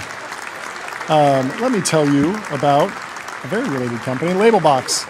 RL environments, voice, robotics, evals, and expert human data. Labelbox is the data factory behind the world's leading AI teams. And let me also tell you about Graphite, code review for the age of AI. Graphite helps teams on GitHub ship higher quality software faster. And we should have Gary Tam joining us in just a minute, but we can go back to the timeline. We can pull up this post from Marek Hazan. He says, we just rebuilt every startup in YC's latest demo day batch. Here's what our agentic founders pulled off and what it means for the future of startups. Fully usable products at the bottom of the thread below. He's like, I one-shotted all of your companies. I built everything. What a crazy Let's play this video. Yeah, let's play this video. Rebuilt every startup in YC's latest demo day batch. At Felt Sense, we build agentic founders that source ideas, build product, and go to market ideas all on from their the own. YC demo day So we asked, page. Could our killer agents compete with these cracked founders? On demo day, our agents swarmed the YC website, found every startup in the batch, and locked in to reverse engineer each build. They reconstructed their own PRDs based on public product specs and started to rebuild each application. When they hit snags or needed input, they called in a human to help resolve every problem. Core technology that took founders months or even years to create was rebuilt, rebranded, and ready to go to market within 24 hours. So what does this mean for YC and the startup ecosystem more broadly? It means AI replication risk is becoming more and more of a threat to every business. So what makes a startup more or less replicable? This is what we learned. Several obvious protections exist for startups. Building things in the physical world and owning data that others simply can't get to are a few examples. But there's a third one that caught us off guard, and it's more interesting. Most people think the best protection in an AI world is human creativity, meaning, or ingenuity, the positive parts of humanity. But that's not what we're really seeing. The real protection seems to come from the messy stuff. Industries filled with politics, lack of trust, turf wars, and bureaucracy. Markets that are painful to work in due to complex or even failing social dynamics are exactly the ones that are hardest to deploy into, and therefore the most protected. A company that has learned to pick apart that mess and embed their solution has something few competitors can copy overnight. Difficult markets aren't bad markets. In an AI era, they may be the safest ones to spend your rare time and saying resources. That hard companies are hard. Full analysis, company by company. This is sort of a cool launch video. It feels like a blog post as to get a DM of the full video. Like it has a lot more. There's like more of a thesis and meat on the bone. Wow, he ratioed himself in the video. He got way more likes in the video than. Well, we have Gary Tan here. We can ask fantastic. him if all Let's of these. Let's bring Gary Tan into the TBPN Ultra Down. Gary, how are you doing? Doing great. Is it over or are we back? Is it over or are we back? Everyone's saying it's over. We're back. We're back and forth. How are you feeling today? Oh, we're so back. Okay, break it down. Well, how are we back? Oh my God, how can we not be back? Okay, I mean, explain. What's exciting? We are at the dawn of being able, software is totally fungible now. Okay. And then basically, the tricky thing now is you just got to spend the money on the tokens. That's one of the things that's, I think people are very, very afraid to spend money on tokens. Okay. And the things that you can do right now, you can literally make OpenClaw. Yeah. And the reason why Pete could do that was he's actually really, really successful previously. Sure. And he could let it rip. I think one of the key things that people have to understand about the current moment is you cannot be precious about your Claude Code Max account. Mm-hmm. You have to really just let it rip. And when you let it rip, you can create these things that set the world on fire, actually. What about all the other things? I mean, so YC is interesting because there was for a long time, it was about technical founders, writing code oftentimes, still is, right? But it was okay, you're technical. You are going to write code while you're here, but also you're going to talk to users. You're going to figure out a go-to-market motion. You're going to find a hard problem. You're going to figure out secrets of how this business works, what makes your moat deep and whatnot. And it feels is AGI capable of that, or are we in the software only singularity? We still need people. I mean, this stuff it's it's like Jiminy Cricket, man, but you still got to be, Jiminy Cricket's got to stand on someone's shoulder, and it might as well be yours. Okay, so don't be precious about tokens. So obviously, if somebody sent you an investor update, a YC Portco, and said, and the only number they shared was how much they spent last month. Based on what you're saying, you might be okay, you're on the right track, but that's clearly not a metric to it's not a metric to optimize for. How what should founders be optimizing for? When they're locked in making for something 18 people want. Okay, right? It's crazy. I don't know. I mean, I feel like I'm at the center of a lot of weird controversy. Did the guy lose his mind? What's going on? Sure. I've been thinking about it, and it's it's not actually about me. It's about people's relationship with their craft, and that has to change. And so, I think my response to the haters is have fun coding at 1x speed, bros. Well, I don't know that the haters are not also using the tools and not generally excited about it. How are you interpreting? I think it's just primarily. I'll give you a concrete example. Please. I noticed yesterday, I had a throwaway comment because I created GStack. It's got 60,000 stars now. I'm actually growing faster than OpenClaw by stars on GitHub right now. Okay. And I mean, they had their moment and I'm, on my way, right? About 30,000 people use GStack every single day. Wow. I've been getting emails that are pretty awesome, actually, like people trying to start consulting firms, and they just want to feed their kids, and maybe they lost their job, and then they literally are like, starting this consulting firm, I'd never done this before. I sit down with a client. I just open office hours with GStack, and as they talk, I type in, what we're talking about, and then I'm live talking to, and they sign a customer on the spot within 20 minutes of talking to someone because of the GStack open office hours skill. To build custom software for that? Yeah, client? exactly. Okay. Yeah, and then maybe the thing is custom software. I was at Palantir when Stephen Cohen and Shyam Sankar basically invented the idea of forward deployed engineer. Yeah, right? so everyone's an FDE now. That's what you're doing. Everyone can be an FDE. Okay. And the thing is, if you don't know how to do it, this thing is like the training wheels that will teach you. And then, it was the training wheels for me as I was learning how to do it. The original prompt I had posted on Twitter right when I was working on Gary's list. Yeah. And those things, both my engineering prompt to shake out all the bugs and get to 100% test coverage. That was my Plan Eng review that is in GStack today. And then the other one was Plan CEO review. I call it my Brian Chesky review. Okay. It's like having Brian Chesky sit on your shoulder and be that would be a heavy person to sit on your shoulder. But he's going to ask you, are you in founder mode? Are you moving fast enough? Yeah. Are you talking It's what's the 10-star experience, right? If you've ever seen him talk about the 10-star experience, that's what having Plan CEO review in the GStack skill feels like to me. Okay. And I really think that that's awesome. I want everyone to have that. Yeah. And so I was having a throwaway thought, one of the core things I made was a browser plugin that wraps Playwright. And so, the reality is I'm just solving problems for myself. I was building Gary's list, and I found myself, the Plan CEO review worked well. The Plan Eng review worked really, really well. And then I found myself I'm using Conductor. I have 6 or 7 windows open at that time. I'm up to 20 right now. And wow. I found myself running between windows, just doing manual testing. And I'm great. I worked so hard to build all these skills to get way faster. And then now I'm just a black box QA engineer for the robots. This is so boring. How terrible. Can I automate it? So I opened another Conductor window, and I was like, man, why does Claude in Chrome MCP suck so much? I don't know if it sucks now. It's been a month or something. Maybe they fixed all the bugs, but it literally couldn't do it. It's 2 or 3 seconds, 5 seconds, crazy context bloat. It was unusable. And then I said, okay, I know Playwright exists. Can we make a CLI that's a thin shim over what Playwright does?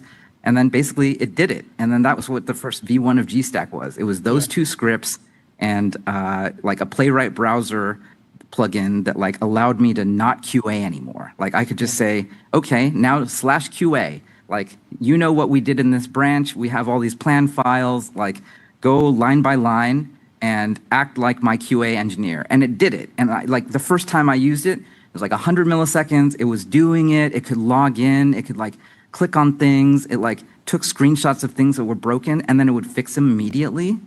I was oh my God, this is how to do it. This is how you build a software factory. It's I automate each of the steps. I've built so many pieces of software over the years, and I've helped so many people do that. And it's this is the process. And so now there are 30 of these skills. And then, now you still, I think we're still in manual mode. I built an auto plan so that now, all of these different pieces, there's a recommendation in each of them. And if you really want to be in the weeds and understand what's happening, you can just read the recommendation, you can talk with it, you can be well, I like option A, but option B sounds better for X, Y, and Z reason, let's talk about it, right? So yeah, it's interesting because I'm arriving at similar things to what I think Devon or other automated software factories are doing, but I'm doing it in the open source, MIT license, anyone, if you don't like something, just fork it, man, and just make it yours. And I have 200 PRs I have to look at right now.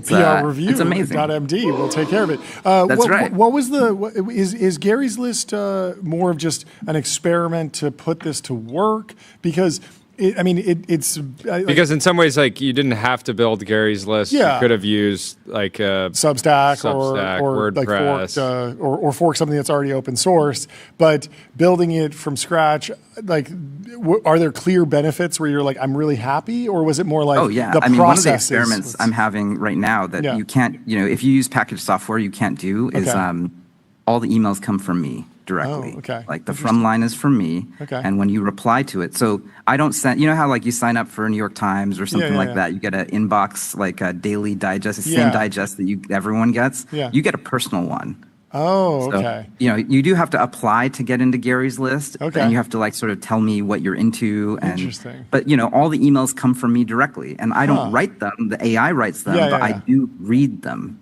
Interesting. So everything when you reply, it's going to my own inbox. Wow. And AI is helping me read it. Yeah. And it's like going into the personalization system I built so that we can send you things that are more relevant to you, but like in some sort of weird parasocial way, like Gary's List is my experiment in like communication at scale, personalized like I communication can be your personal assistant on like, hey, I'm mad about politics, or like my kid's getting, can't get a good education in school. What should I do? Yeah. And like, obviously I have a chat and it's like, state of the art, like Opus 4.6 thinking, like all that stuff. Like, it has data sources. There have been users on there that have gone online who are like just engineers, like living in Pleasanton. Like there's this one guy who never got involved in politics before. And he's sending letters to all of his representatives based on the policy things that are like screwed up in his life, like his kid, his kid's school is messed up. Like there's all the, he's having, 100 conversations a month with our agent about like this, and then he emails me about it. I'm like, oh, cool. Well, I like this, and maybe you should send this email to such and such person. And so I don't know. This is. I think all of these are just fun experiments, but I'm learning a lot. It isn't, I am trolling on people about the lines of code thing, but I will say that there's a grain of truth here where I am not about lines of code. I don't work for anyone, like really. I work for the institution of YC as the steward of it. But aside from that, like, I'm not here to like max lines of code to like, to good heart law something, What I've learned is that like the machines aren't good heart lawing like lines of code either. So that means that if you are 100% of your code is written by, the machines, and you are earnestly trying to solve the problems of your users and yourself, like I am with GStack in the open. Like you can look at it, and I'm doing 36,000 lines of code a day, and not a single one of them is like for me to be able to say that. It's actually like I'm just having the time of my life building software. Like we're about to launch something really awesome at YC. That, I was about to ask. Can you tell us the story of Bookface and then where you think software development will go at YC? Yeah, I mean, Bookface, we have 20 engineers at YC, and one of the funniest things we found out was like actually a lot of people seem to have access to Bookface. Bookface is the internal social network used by we have about 17,000 people who are YC alums now who have access. About 40% of them use it every single day. Wow. And I've started to realize actually anyone who has a friend of someone who works went through YC. Like people basically share their logins. Oh, they share their logins. So, I mean, which is cool, actually. Like, the reality is we should probably open it up. Like, we probably should have if you're a builder, I don't think I want absolutely anyone. Like, I want, like, techno-optimist people who are psyched about making the future. And, like, I think Bookface should be open to people. That might be one of the things we work on this year, Yeah, there's so much interesting, like, wisdom and stories in there. Some of the stuff is maybe private and people don't want it to be screenshotted and shared, but there's definitely a process to open it up. How are YC founders in the latest batches adapting to the change of pace of software development. There was a guy yesterday who made the claim that he rebuilt the whole batch with agents. Good troll. Very Congratulations. Good. God bless. Big respect. And of course, incredible troll. I'm not sure he made anything that people want. A good demo for his product. It got some attention. I love. Shout out to Tim Draper. Big respect, man. Like you know, you got to do what you got to do. I love it. Yeah, but in a world where a YC founder might have in a previous era been very proud of the system that they built, the code that they wrote, even if they're not tracking lines of code, they said, look, this piece of software did not exist. I spent 3 months grinding with my co-founders. We built a piece of software that solves that problem. And now that's, 5 minutes of work. Where will the moats come from in the future YC companies? I mean, basically the future, what's funny is basically all the people who already did that, you got to speed up. It's time to let it rip, guys. Software is too, we treat software like it is so precious. And in the new world that we're going to, it is going to be much more fungible, but that's the good news. That's where taste and agency and trust matter a lot. This is something that only crystallized recently. We've been talking about agency and taste for the longest time. Agency is being able to prompt, and taste is being able to do evals, right? Yeah. And then the third part that I only started thinking about, I think there was a tweet I reposted today that said it really, really well, that trust is the third thing. And so, that's probably the thing that's the most important. When you have an enterprise company that is selling to real businesses and they're relying on you, that's your moat. Your moat is actually trust. They went to the effort to try you, to get you onboarded, and to incorporate you into how they work.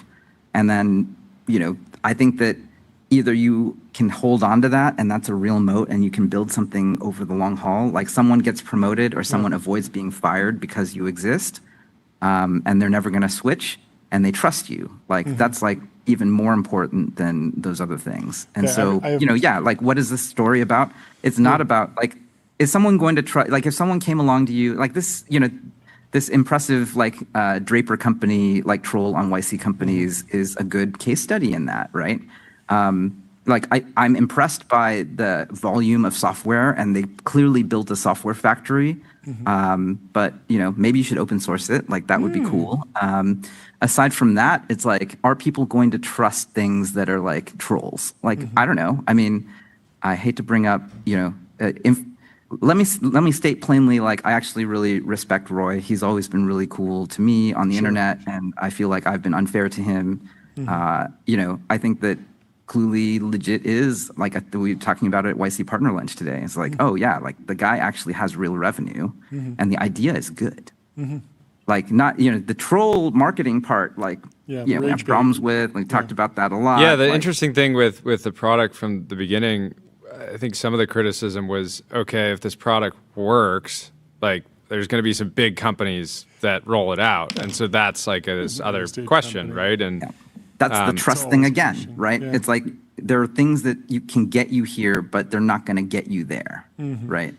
So is sleep overrated overrated in this moment? Is it a waste of time? Are you adapting? Oh no, sleep is great. I'm starting last night around 1:30 a.m. I was getting foggy, and I probably could have kept going, but I'm let's go to sleep, man. I'm gonna wake up in the morning and I'm gonna dream about a bunch of the things I want to do, and then I'm gonna wake up, and I get to wake up and go to my computer and go to Conductor and Claude Code, and let's see what the workers are up to. I love it. I have two questions. One, what was your stack like back when you designed the Palantir logo? Was that a tasteful exercise? Was that what went into designing the Palantir logo? Yeah, I mean, basically, what's funny is, that was such a weird formative year. I'll paint the picture. We were in Page Mill Road in Palo Alto, the iconic downtown Palo Alto office. We're a year away from even moving into.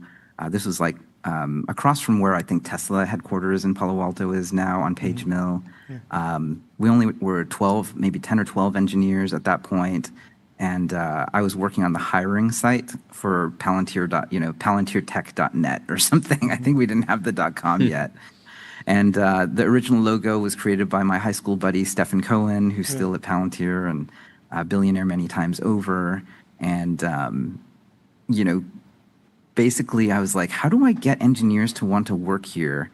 The logo kind of like, it was like 6 hexagons, I think. And people came and they thought it was like a biotech company or something. Oh, interesting. And then we just basically, I took maybe, I don't know, a week. It wasn't more than a week of like working on it, but we made like 1,000 different versions of it, which is really funny because like. And that was pre-G-Stack. Yeah. Yeah. Now in G-Stack, you can go /design-shotgun and you can say, design me 100 of these things. And then it'll pop a window. It'll use codecs and generate it. That's amazing. Wait, so I mean, how do you think AI is changing design? Do you think there's still room for taste in this world? Do you think that all the same rules apply, or is it somehow different?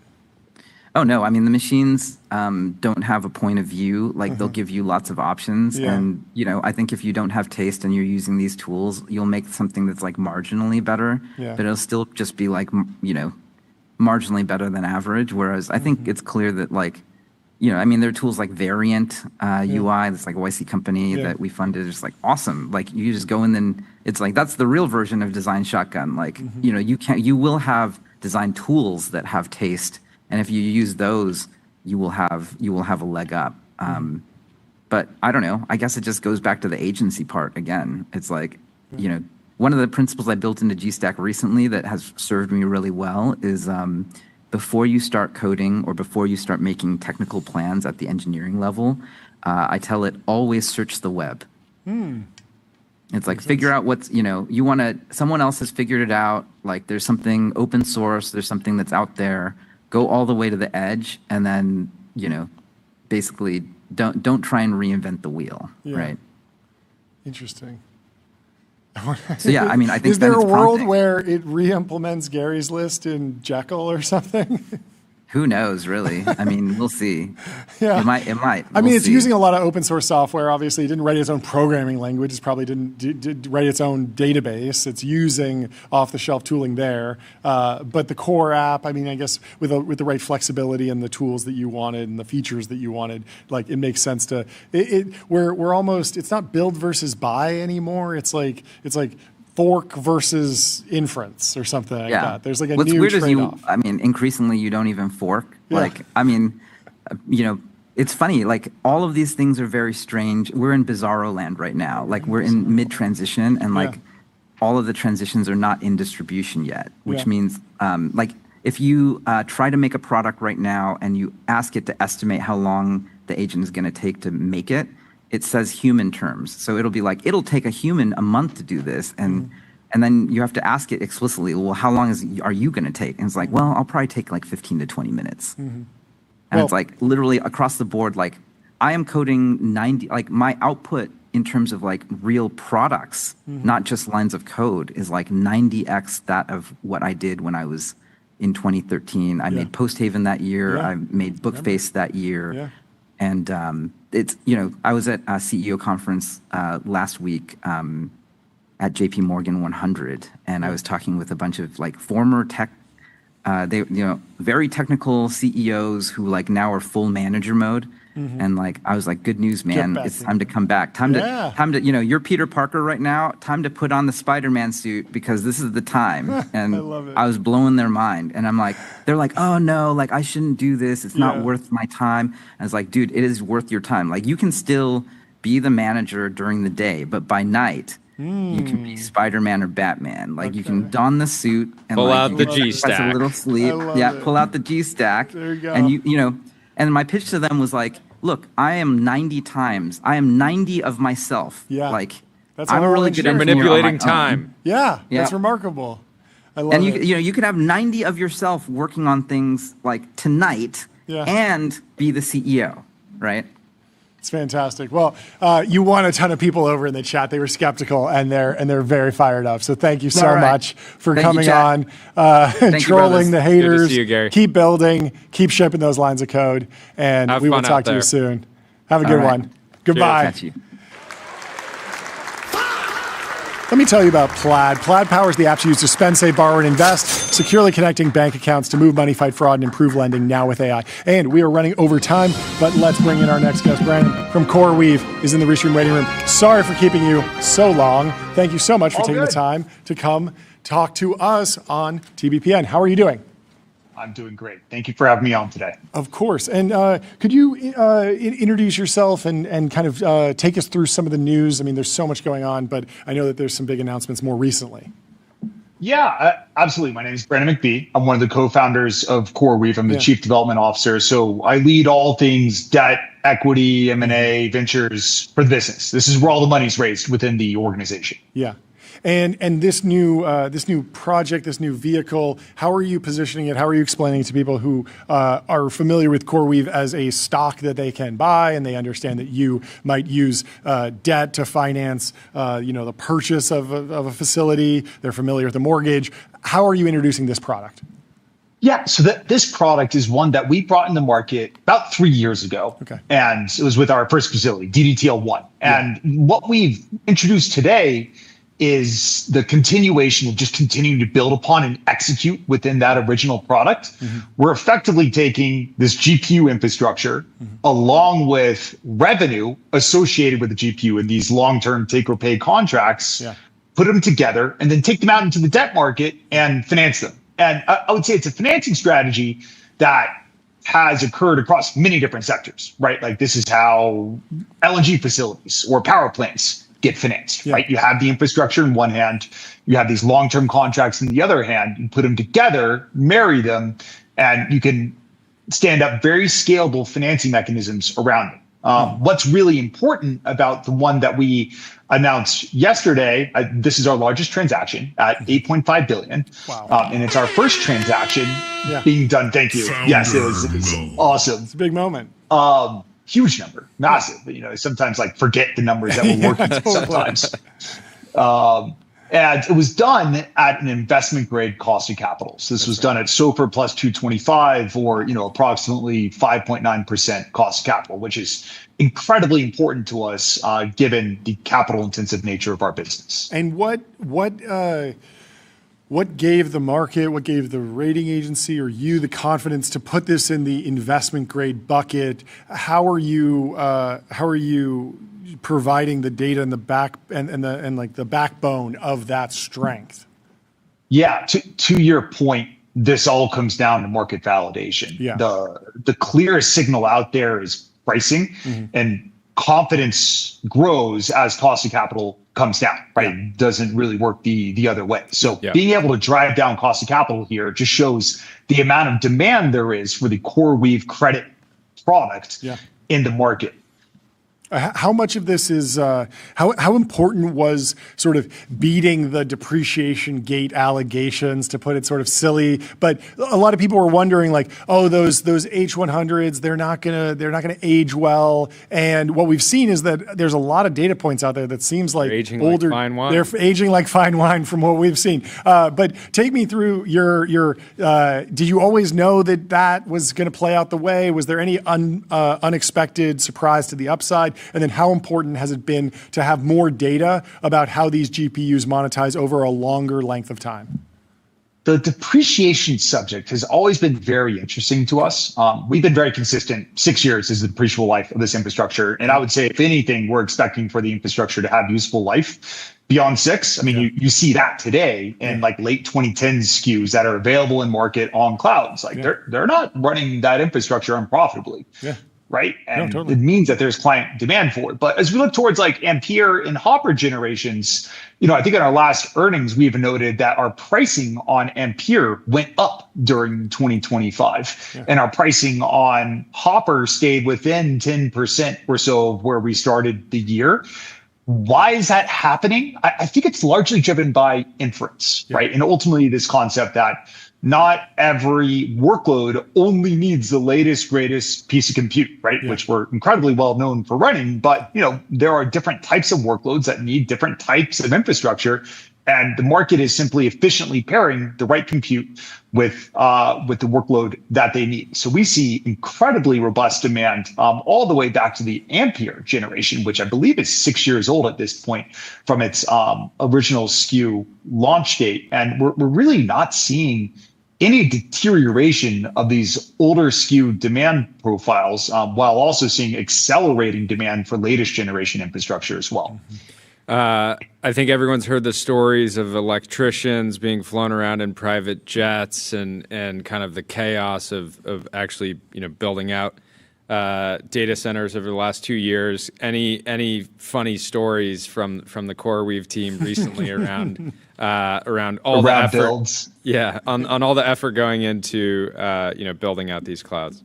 Yeah, it would take a lot of private planes to fly all those electricians around. I mean, we're talking hundreds to thousands of engineers on these sites. And, I think it's a great point you raised, because I believe it's an underappreciated aspect of what is being done here and the true scale of the engineering effort out there in market. Like you truly just have to go see one of these sites, right? They are massive, massive engineering feats that are being executed on within incredibly intense supply chains, all the while moving in a extremely high velocity technology sector. It really boils down to risk management, which is the DNA of our management team. It feels like in terms of inference demand, we've seen a number of sort of exponential jumps when we went from LLMs to reasoning models. The number of tokens generated to answer a question increased exponentially. We saw something similar with agents, coding agents. Are you guiding or expecting for just a smooth trend to continue? Are you thinking that this is more discontinuous? Is there some sort of next generation that you're already looking forward to in terms of increased inference demand? It's really hard to predict where the technology goes, since the technology itself is meant to be so disruptive. Yeah. I think what's super important for us is our client base, and our clients represent the organizations that are at the front lines of pushing this technology as far as it can go, and we're consistently supporting them. And it gives us this really interesting information flow, understanding where they're going in their organization, so that we can be orienting ours to be moving with them in lockstep. What do people misunderstand most about CoreWeave right now? I would say there's 3 real pillars to our success. It is having the best product in the market for running this infrastructure. Our product is purpose-built for AI and supports today the leading AI organizations on the planet. You have to have the right physical infrastructure capacity, the ability to navigate the supply chain, right? And that is not something anyone can just stand up and do. It's incredibly challenging and detailed, but today we have over 43 data centers in active operation. That's a key component of how we've been able to pull down our cost of capital so aggressively, is just simply through execution. And that final piece is financing, right? You can have pieces 1 and 2, but if you can't raise the capital needed to bring that infrastructure online, it's sort of meaningless. And so we've spent an immense amount of time focused on the credit market and driving an ability to navigate it effectively and scalably while driving down our cost of capital. And thus why this instrument that we announced yesterday is so incredibly important to us and will serve as a blueprint for future transactions. Are you in a rough agreement with the broad consensus that I'm feeling in the AI industry around a chip bottleneck being more of a gating factor in scaling AI progress over the next 4 years than power constraints? I would qualify it as cloud-connected infrastructure, incredibly important. Yeah. So it's really marrying power with chips, getting them online, delivered to clients. Yeah. that bottleneck within there is delivering powered shell capacity. At least within our business, right? Sure. We can bring online more capacity to our clients as we have more powered shell within the market. So we're consistently scouring the market for incremental capacity to be able to market to our consumers. How have the sort of mom and pop data centers done over the last 2 years? I'm talking about people maybe like 18 months ago that were realizing, hey, this AI thing is going to be pretty big. We can find some power here. Let's throw up a shell. Let's get some GPUs and try to bring it online. How have they fared? Because I think there's obviously so much demand, but there were a lot of question marks. Post-neo clouds or like micro neo clouds. Yeah, just somebody saying like, hey, we can get some power here. Yeah. Let's jump on this. How have they fared? I imagine some of them end up being kind of rolled in to a platform like CoreWeave or the other neo clouds, or they end up. But how have they fared? It's really tough to comment on their businesses. We don't see them in market too frequently. I think our product looks a lot different than the other offerings that are available out there. Well, yeah, and these people were like, oh, it's like real estate. You just like put up a box, throw some GPUs in it, and I would say like no one, none of the leading neoclouds are saying like, oh, it's just like real estate. You just like throw up a box. So there was that disconnect there. I would agree with that. There is a chasm of execution between signing a contract to deliver infrastructure and actually bringing it online and making it revenue generating, and that's where the CoreWeave product sits. Yeah. Well, it's fantastic progress. Thank you so much for coming and breaking it down for us. Yeah, great to meet you. Appreciate it. Have a great rest of the day, and congratulations on the deal. We'll talk to you soon. Thanks. Have a good one. Goodbye. Let me tell you about Gemini 3.1 Pro. With a more capable baseline, it's great for super complex tasks like visualizing difficult concepts, synthesizing data into a single view, or bringing creative projects to life. Tyler, do you know how to count cards in poker? In poker? In poker. Do you know how to count cards? No. You have exactly 1 day to learn, because you have to go to Sam Blon's Monaco Invitational. You have to bring home the $100,000 cash prize. You got to win. It's a no buy-in poker tournament. Founders is counting cards a thing in poker? That's for blackjack. No? You're going to learn how to apply counting cards from blackjack to poker. You're going to invent new card counting technology. I think it does work in. Oh, maybe you're right in blackjack. Maybe it doesn't work in poker. I think it does work in poker. Anyway, you're going to learn, you're going to cheat, and you're going to win. That's the plan. You're going to cheat, you're going to win, you're going to get thrown out of Monaco, you're going to get thrown out of San Francisco. Sam Blonde will be putting hands on you, but it'll be a good time. Put out an article that says the Artemis moon-based project is legally dubious. Okay. Kane says, oh no, someone call the moon police. Well, we have our next guest in the Restream waiting room. Let me tell you about MongoDB first. MongoDB, what's the only thing faster than the AI market? Your business on MongoDB. Don't just build it, own the data platform that powers it. And without further ado, we have Sam from CoreZone. Welcome to the stream. Thank you so much for taking the time. Hey guys. How you doing? All right. Good. Great setup here. Great setup. mic, great background. Looks great. Polo. Thanks. Nailed it across the board. But we'll let you introduce I don't look yourself. like you guys. Huh? Well, white. I don't white. look. Market's up. I got the memo. So we're all in white. We're happy. Right. How are you doing? Please introduce yourself and the group, the fund. Hi, I'm Sam Yegan, co-founder of CoreZone Capital. Yeah. Spent most of my life as a founder, SparkNotes, OkCupid. That's right. Was involved with Tinder, Grindr. Yeah. So hopefully got you through school and hopefully got you some dates. And now investing in the future of consumer AI. Do you want to focus on the dating market with this fund? Do you think that there's opportunities for new platforms in AI? Yeah, I mean, the biggest question I have for you is, are you surprised that we're, a few years into the AI boom, and when you look at the top 25 chart in the App Store, it's still like pretty much just LLMs and incumbent, consumer products? Yeah. Yeah, that's going to change. I think the entire consumer stack is going to get rebuilt. I think the incumbents, most of the consumer incumbents are at risk. Yeah. I do think dating is a pretty protected category because you need liquidity. It's a network the big apps are always the big apps. Yeah. But I think for almost everything else, I think the way we message each other, I think the way we connect with each other, I think the way we find jobs, the way we find friends. I think all that's going to change and it's going to be AI powered.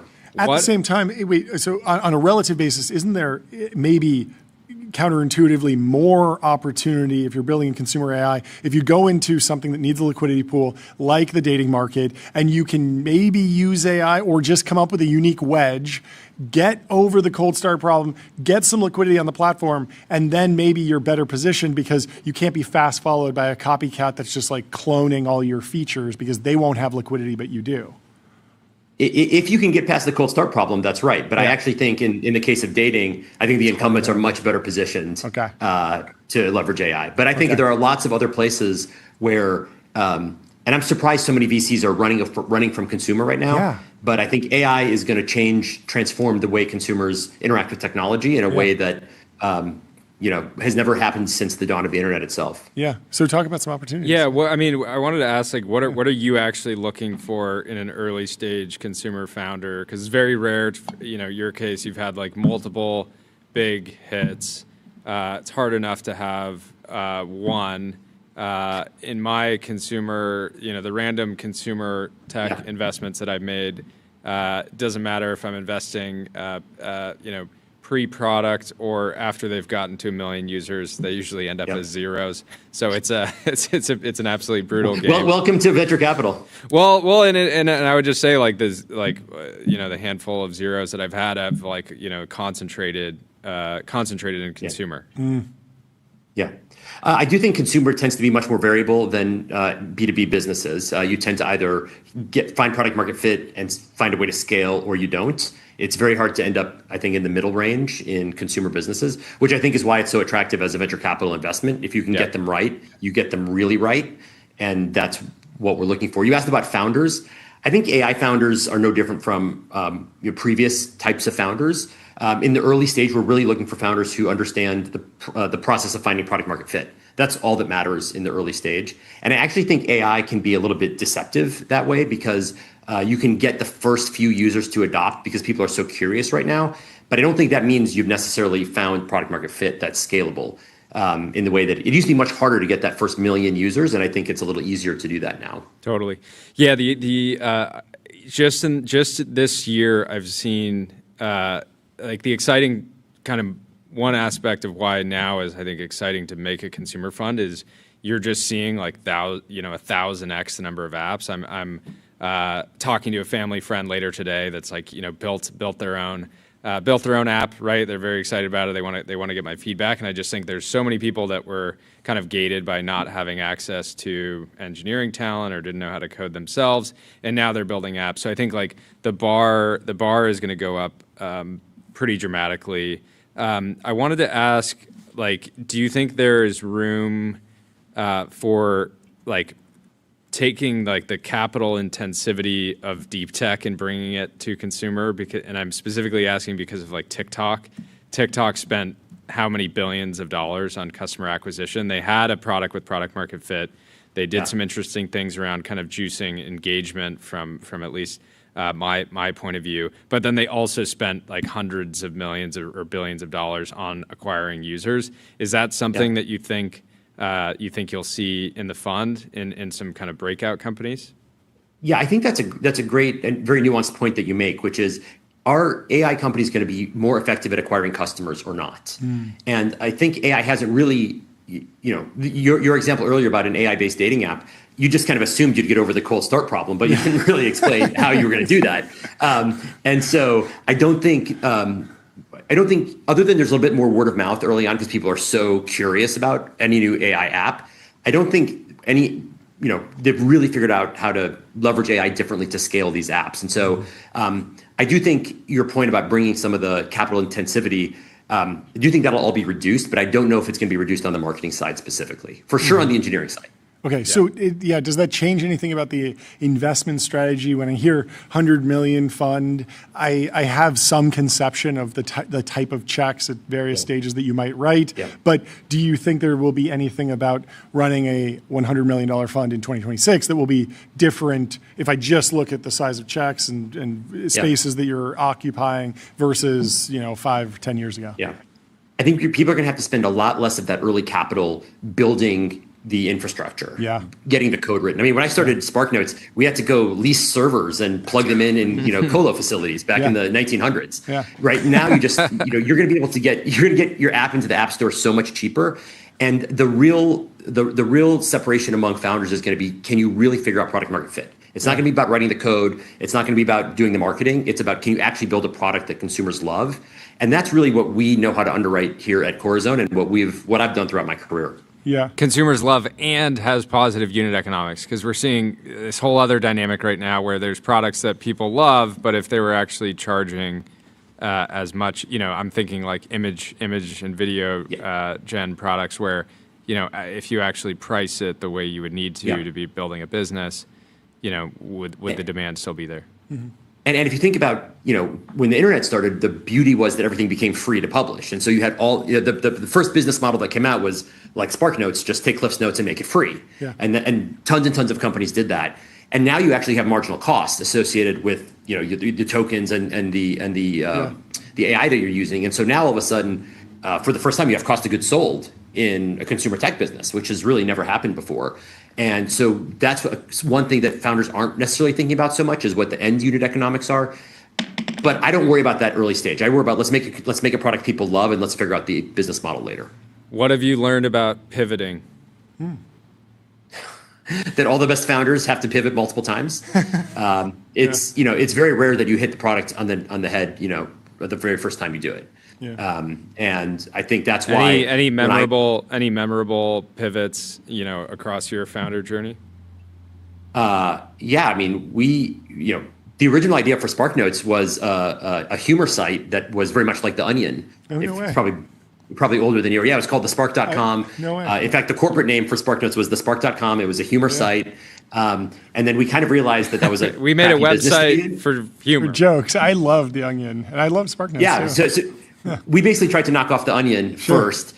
We realized that was a really crappy business to be in, and then we pivoted to do study guides, and that ended up being the business. How did you think, this is an odd question, I'm not trying to be aggressive, because I loved SparkNotes. It helped me through high school. But how did you think about like the moral implications of potentially helping you cheat? Because we just went through this moral reckoning in Silicon Valley last year around Cluely, this company that was very in the marketing, cheat on everything, very aggressive about that. I don't remember SparkNotes ever marketing to me as cheat. It was very much supplemental, additional. Sometimes I'd read the SparkNotes chapter instead of the full chapter if I was running late or late on sleep or wanted to hang out with some friends. But how did you process the trade-off or the impact of that business? That's such a funny question. Here's the thing. People who want to cheat are going to cheat. Yeah. And so what we focus on is let's make the best product, both for the people who want to get A's because they're doing the work. And if you're going to cheat, you might as well actually learn something in the process. That's right. And so we didn't give you the paper that you could turn in. We gave you the best path to learn the material. And honestly, if you didn't read Romeo and Juliet but read the SparkNote, you probably understood the book. And so that's probably better rather than, and I think Cliff's Notes never really did that. Cliff's Notes was always about just trying to get you through. And we really tried to make sure that you learned what you were doing. Yeah. Did you ever think about deliberately how you position it in the marketing? Because you clearly had that philosophy, but you could have had the choice to flyer every college campus with cheat, and maybe that would draw people's attention. Did you ever think about clickbaiting, rage baiting, any of that? No. And in fact, our approach was the opposite, which is try to actually get the teachers to recommend us as the preferred study guide. So there were a bunch of teachers who would write us and say, hey, I've told my students you can't use Cliff Notes, but you can use SparkNotes. Interesting. And then now all of a sudden you've got the teachers endorsing you because you've made the better product. And so what seems like a cheating product gets repositioned as a study aid. And that's really what we wanted to. And now teachers But look, there are moral questions. There are more questions in every business. Of course. How do you think about business? How do you think about investing in anything kind of education focused when it feels like LLMs are just naturally quite good at that, but still there's possibilities to build harnesses and stuff at the application layer? No. I think AI is going to transform the way we learn for sure.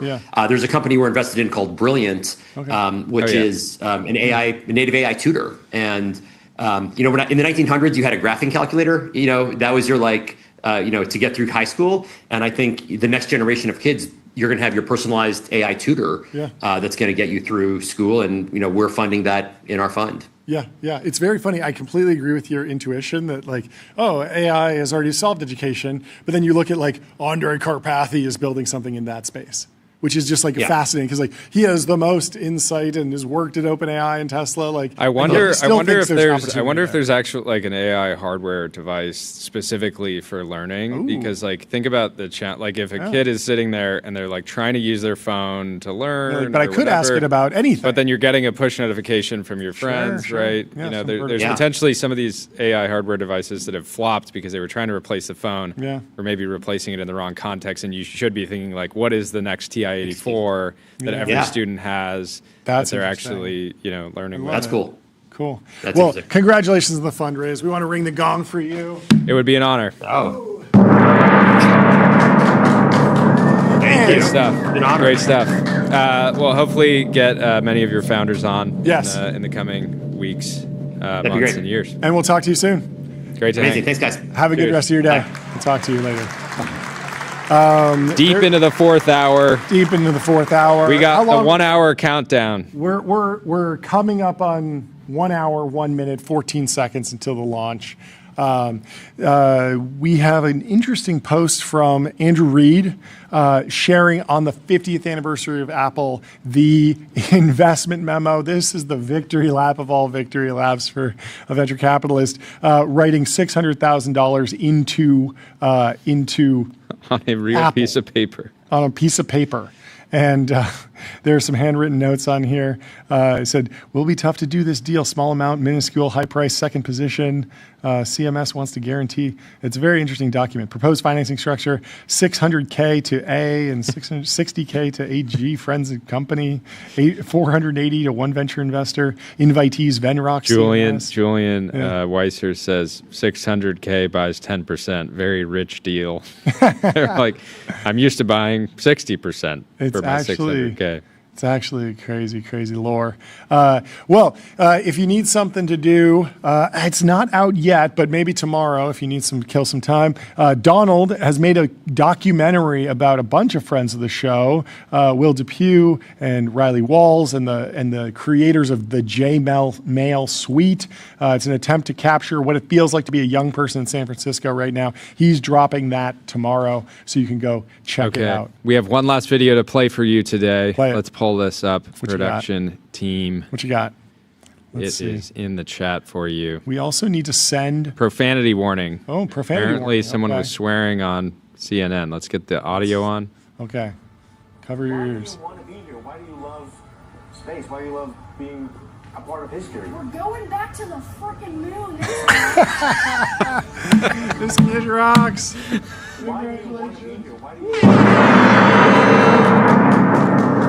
Glad I warned everyone of. I'm glad it was worth it. We don't normally do it, but we're in the fourth hour, and we got to sneak one in because it doesn't hit without it. So, sorry for the profanity, but that is a fantastic moment, and we're very excited for the launch, which is happening in just 1 hour. So you can head over to NASA's live stream, YouTube, Twitch, probably other places, and check it out.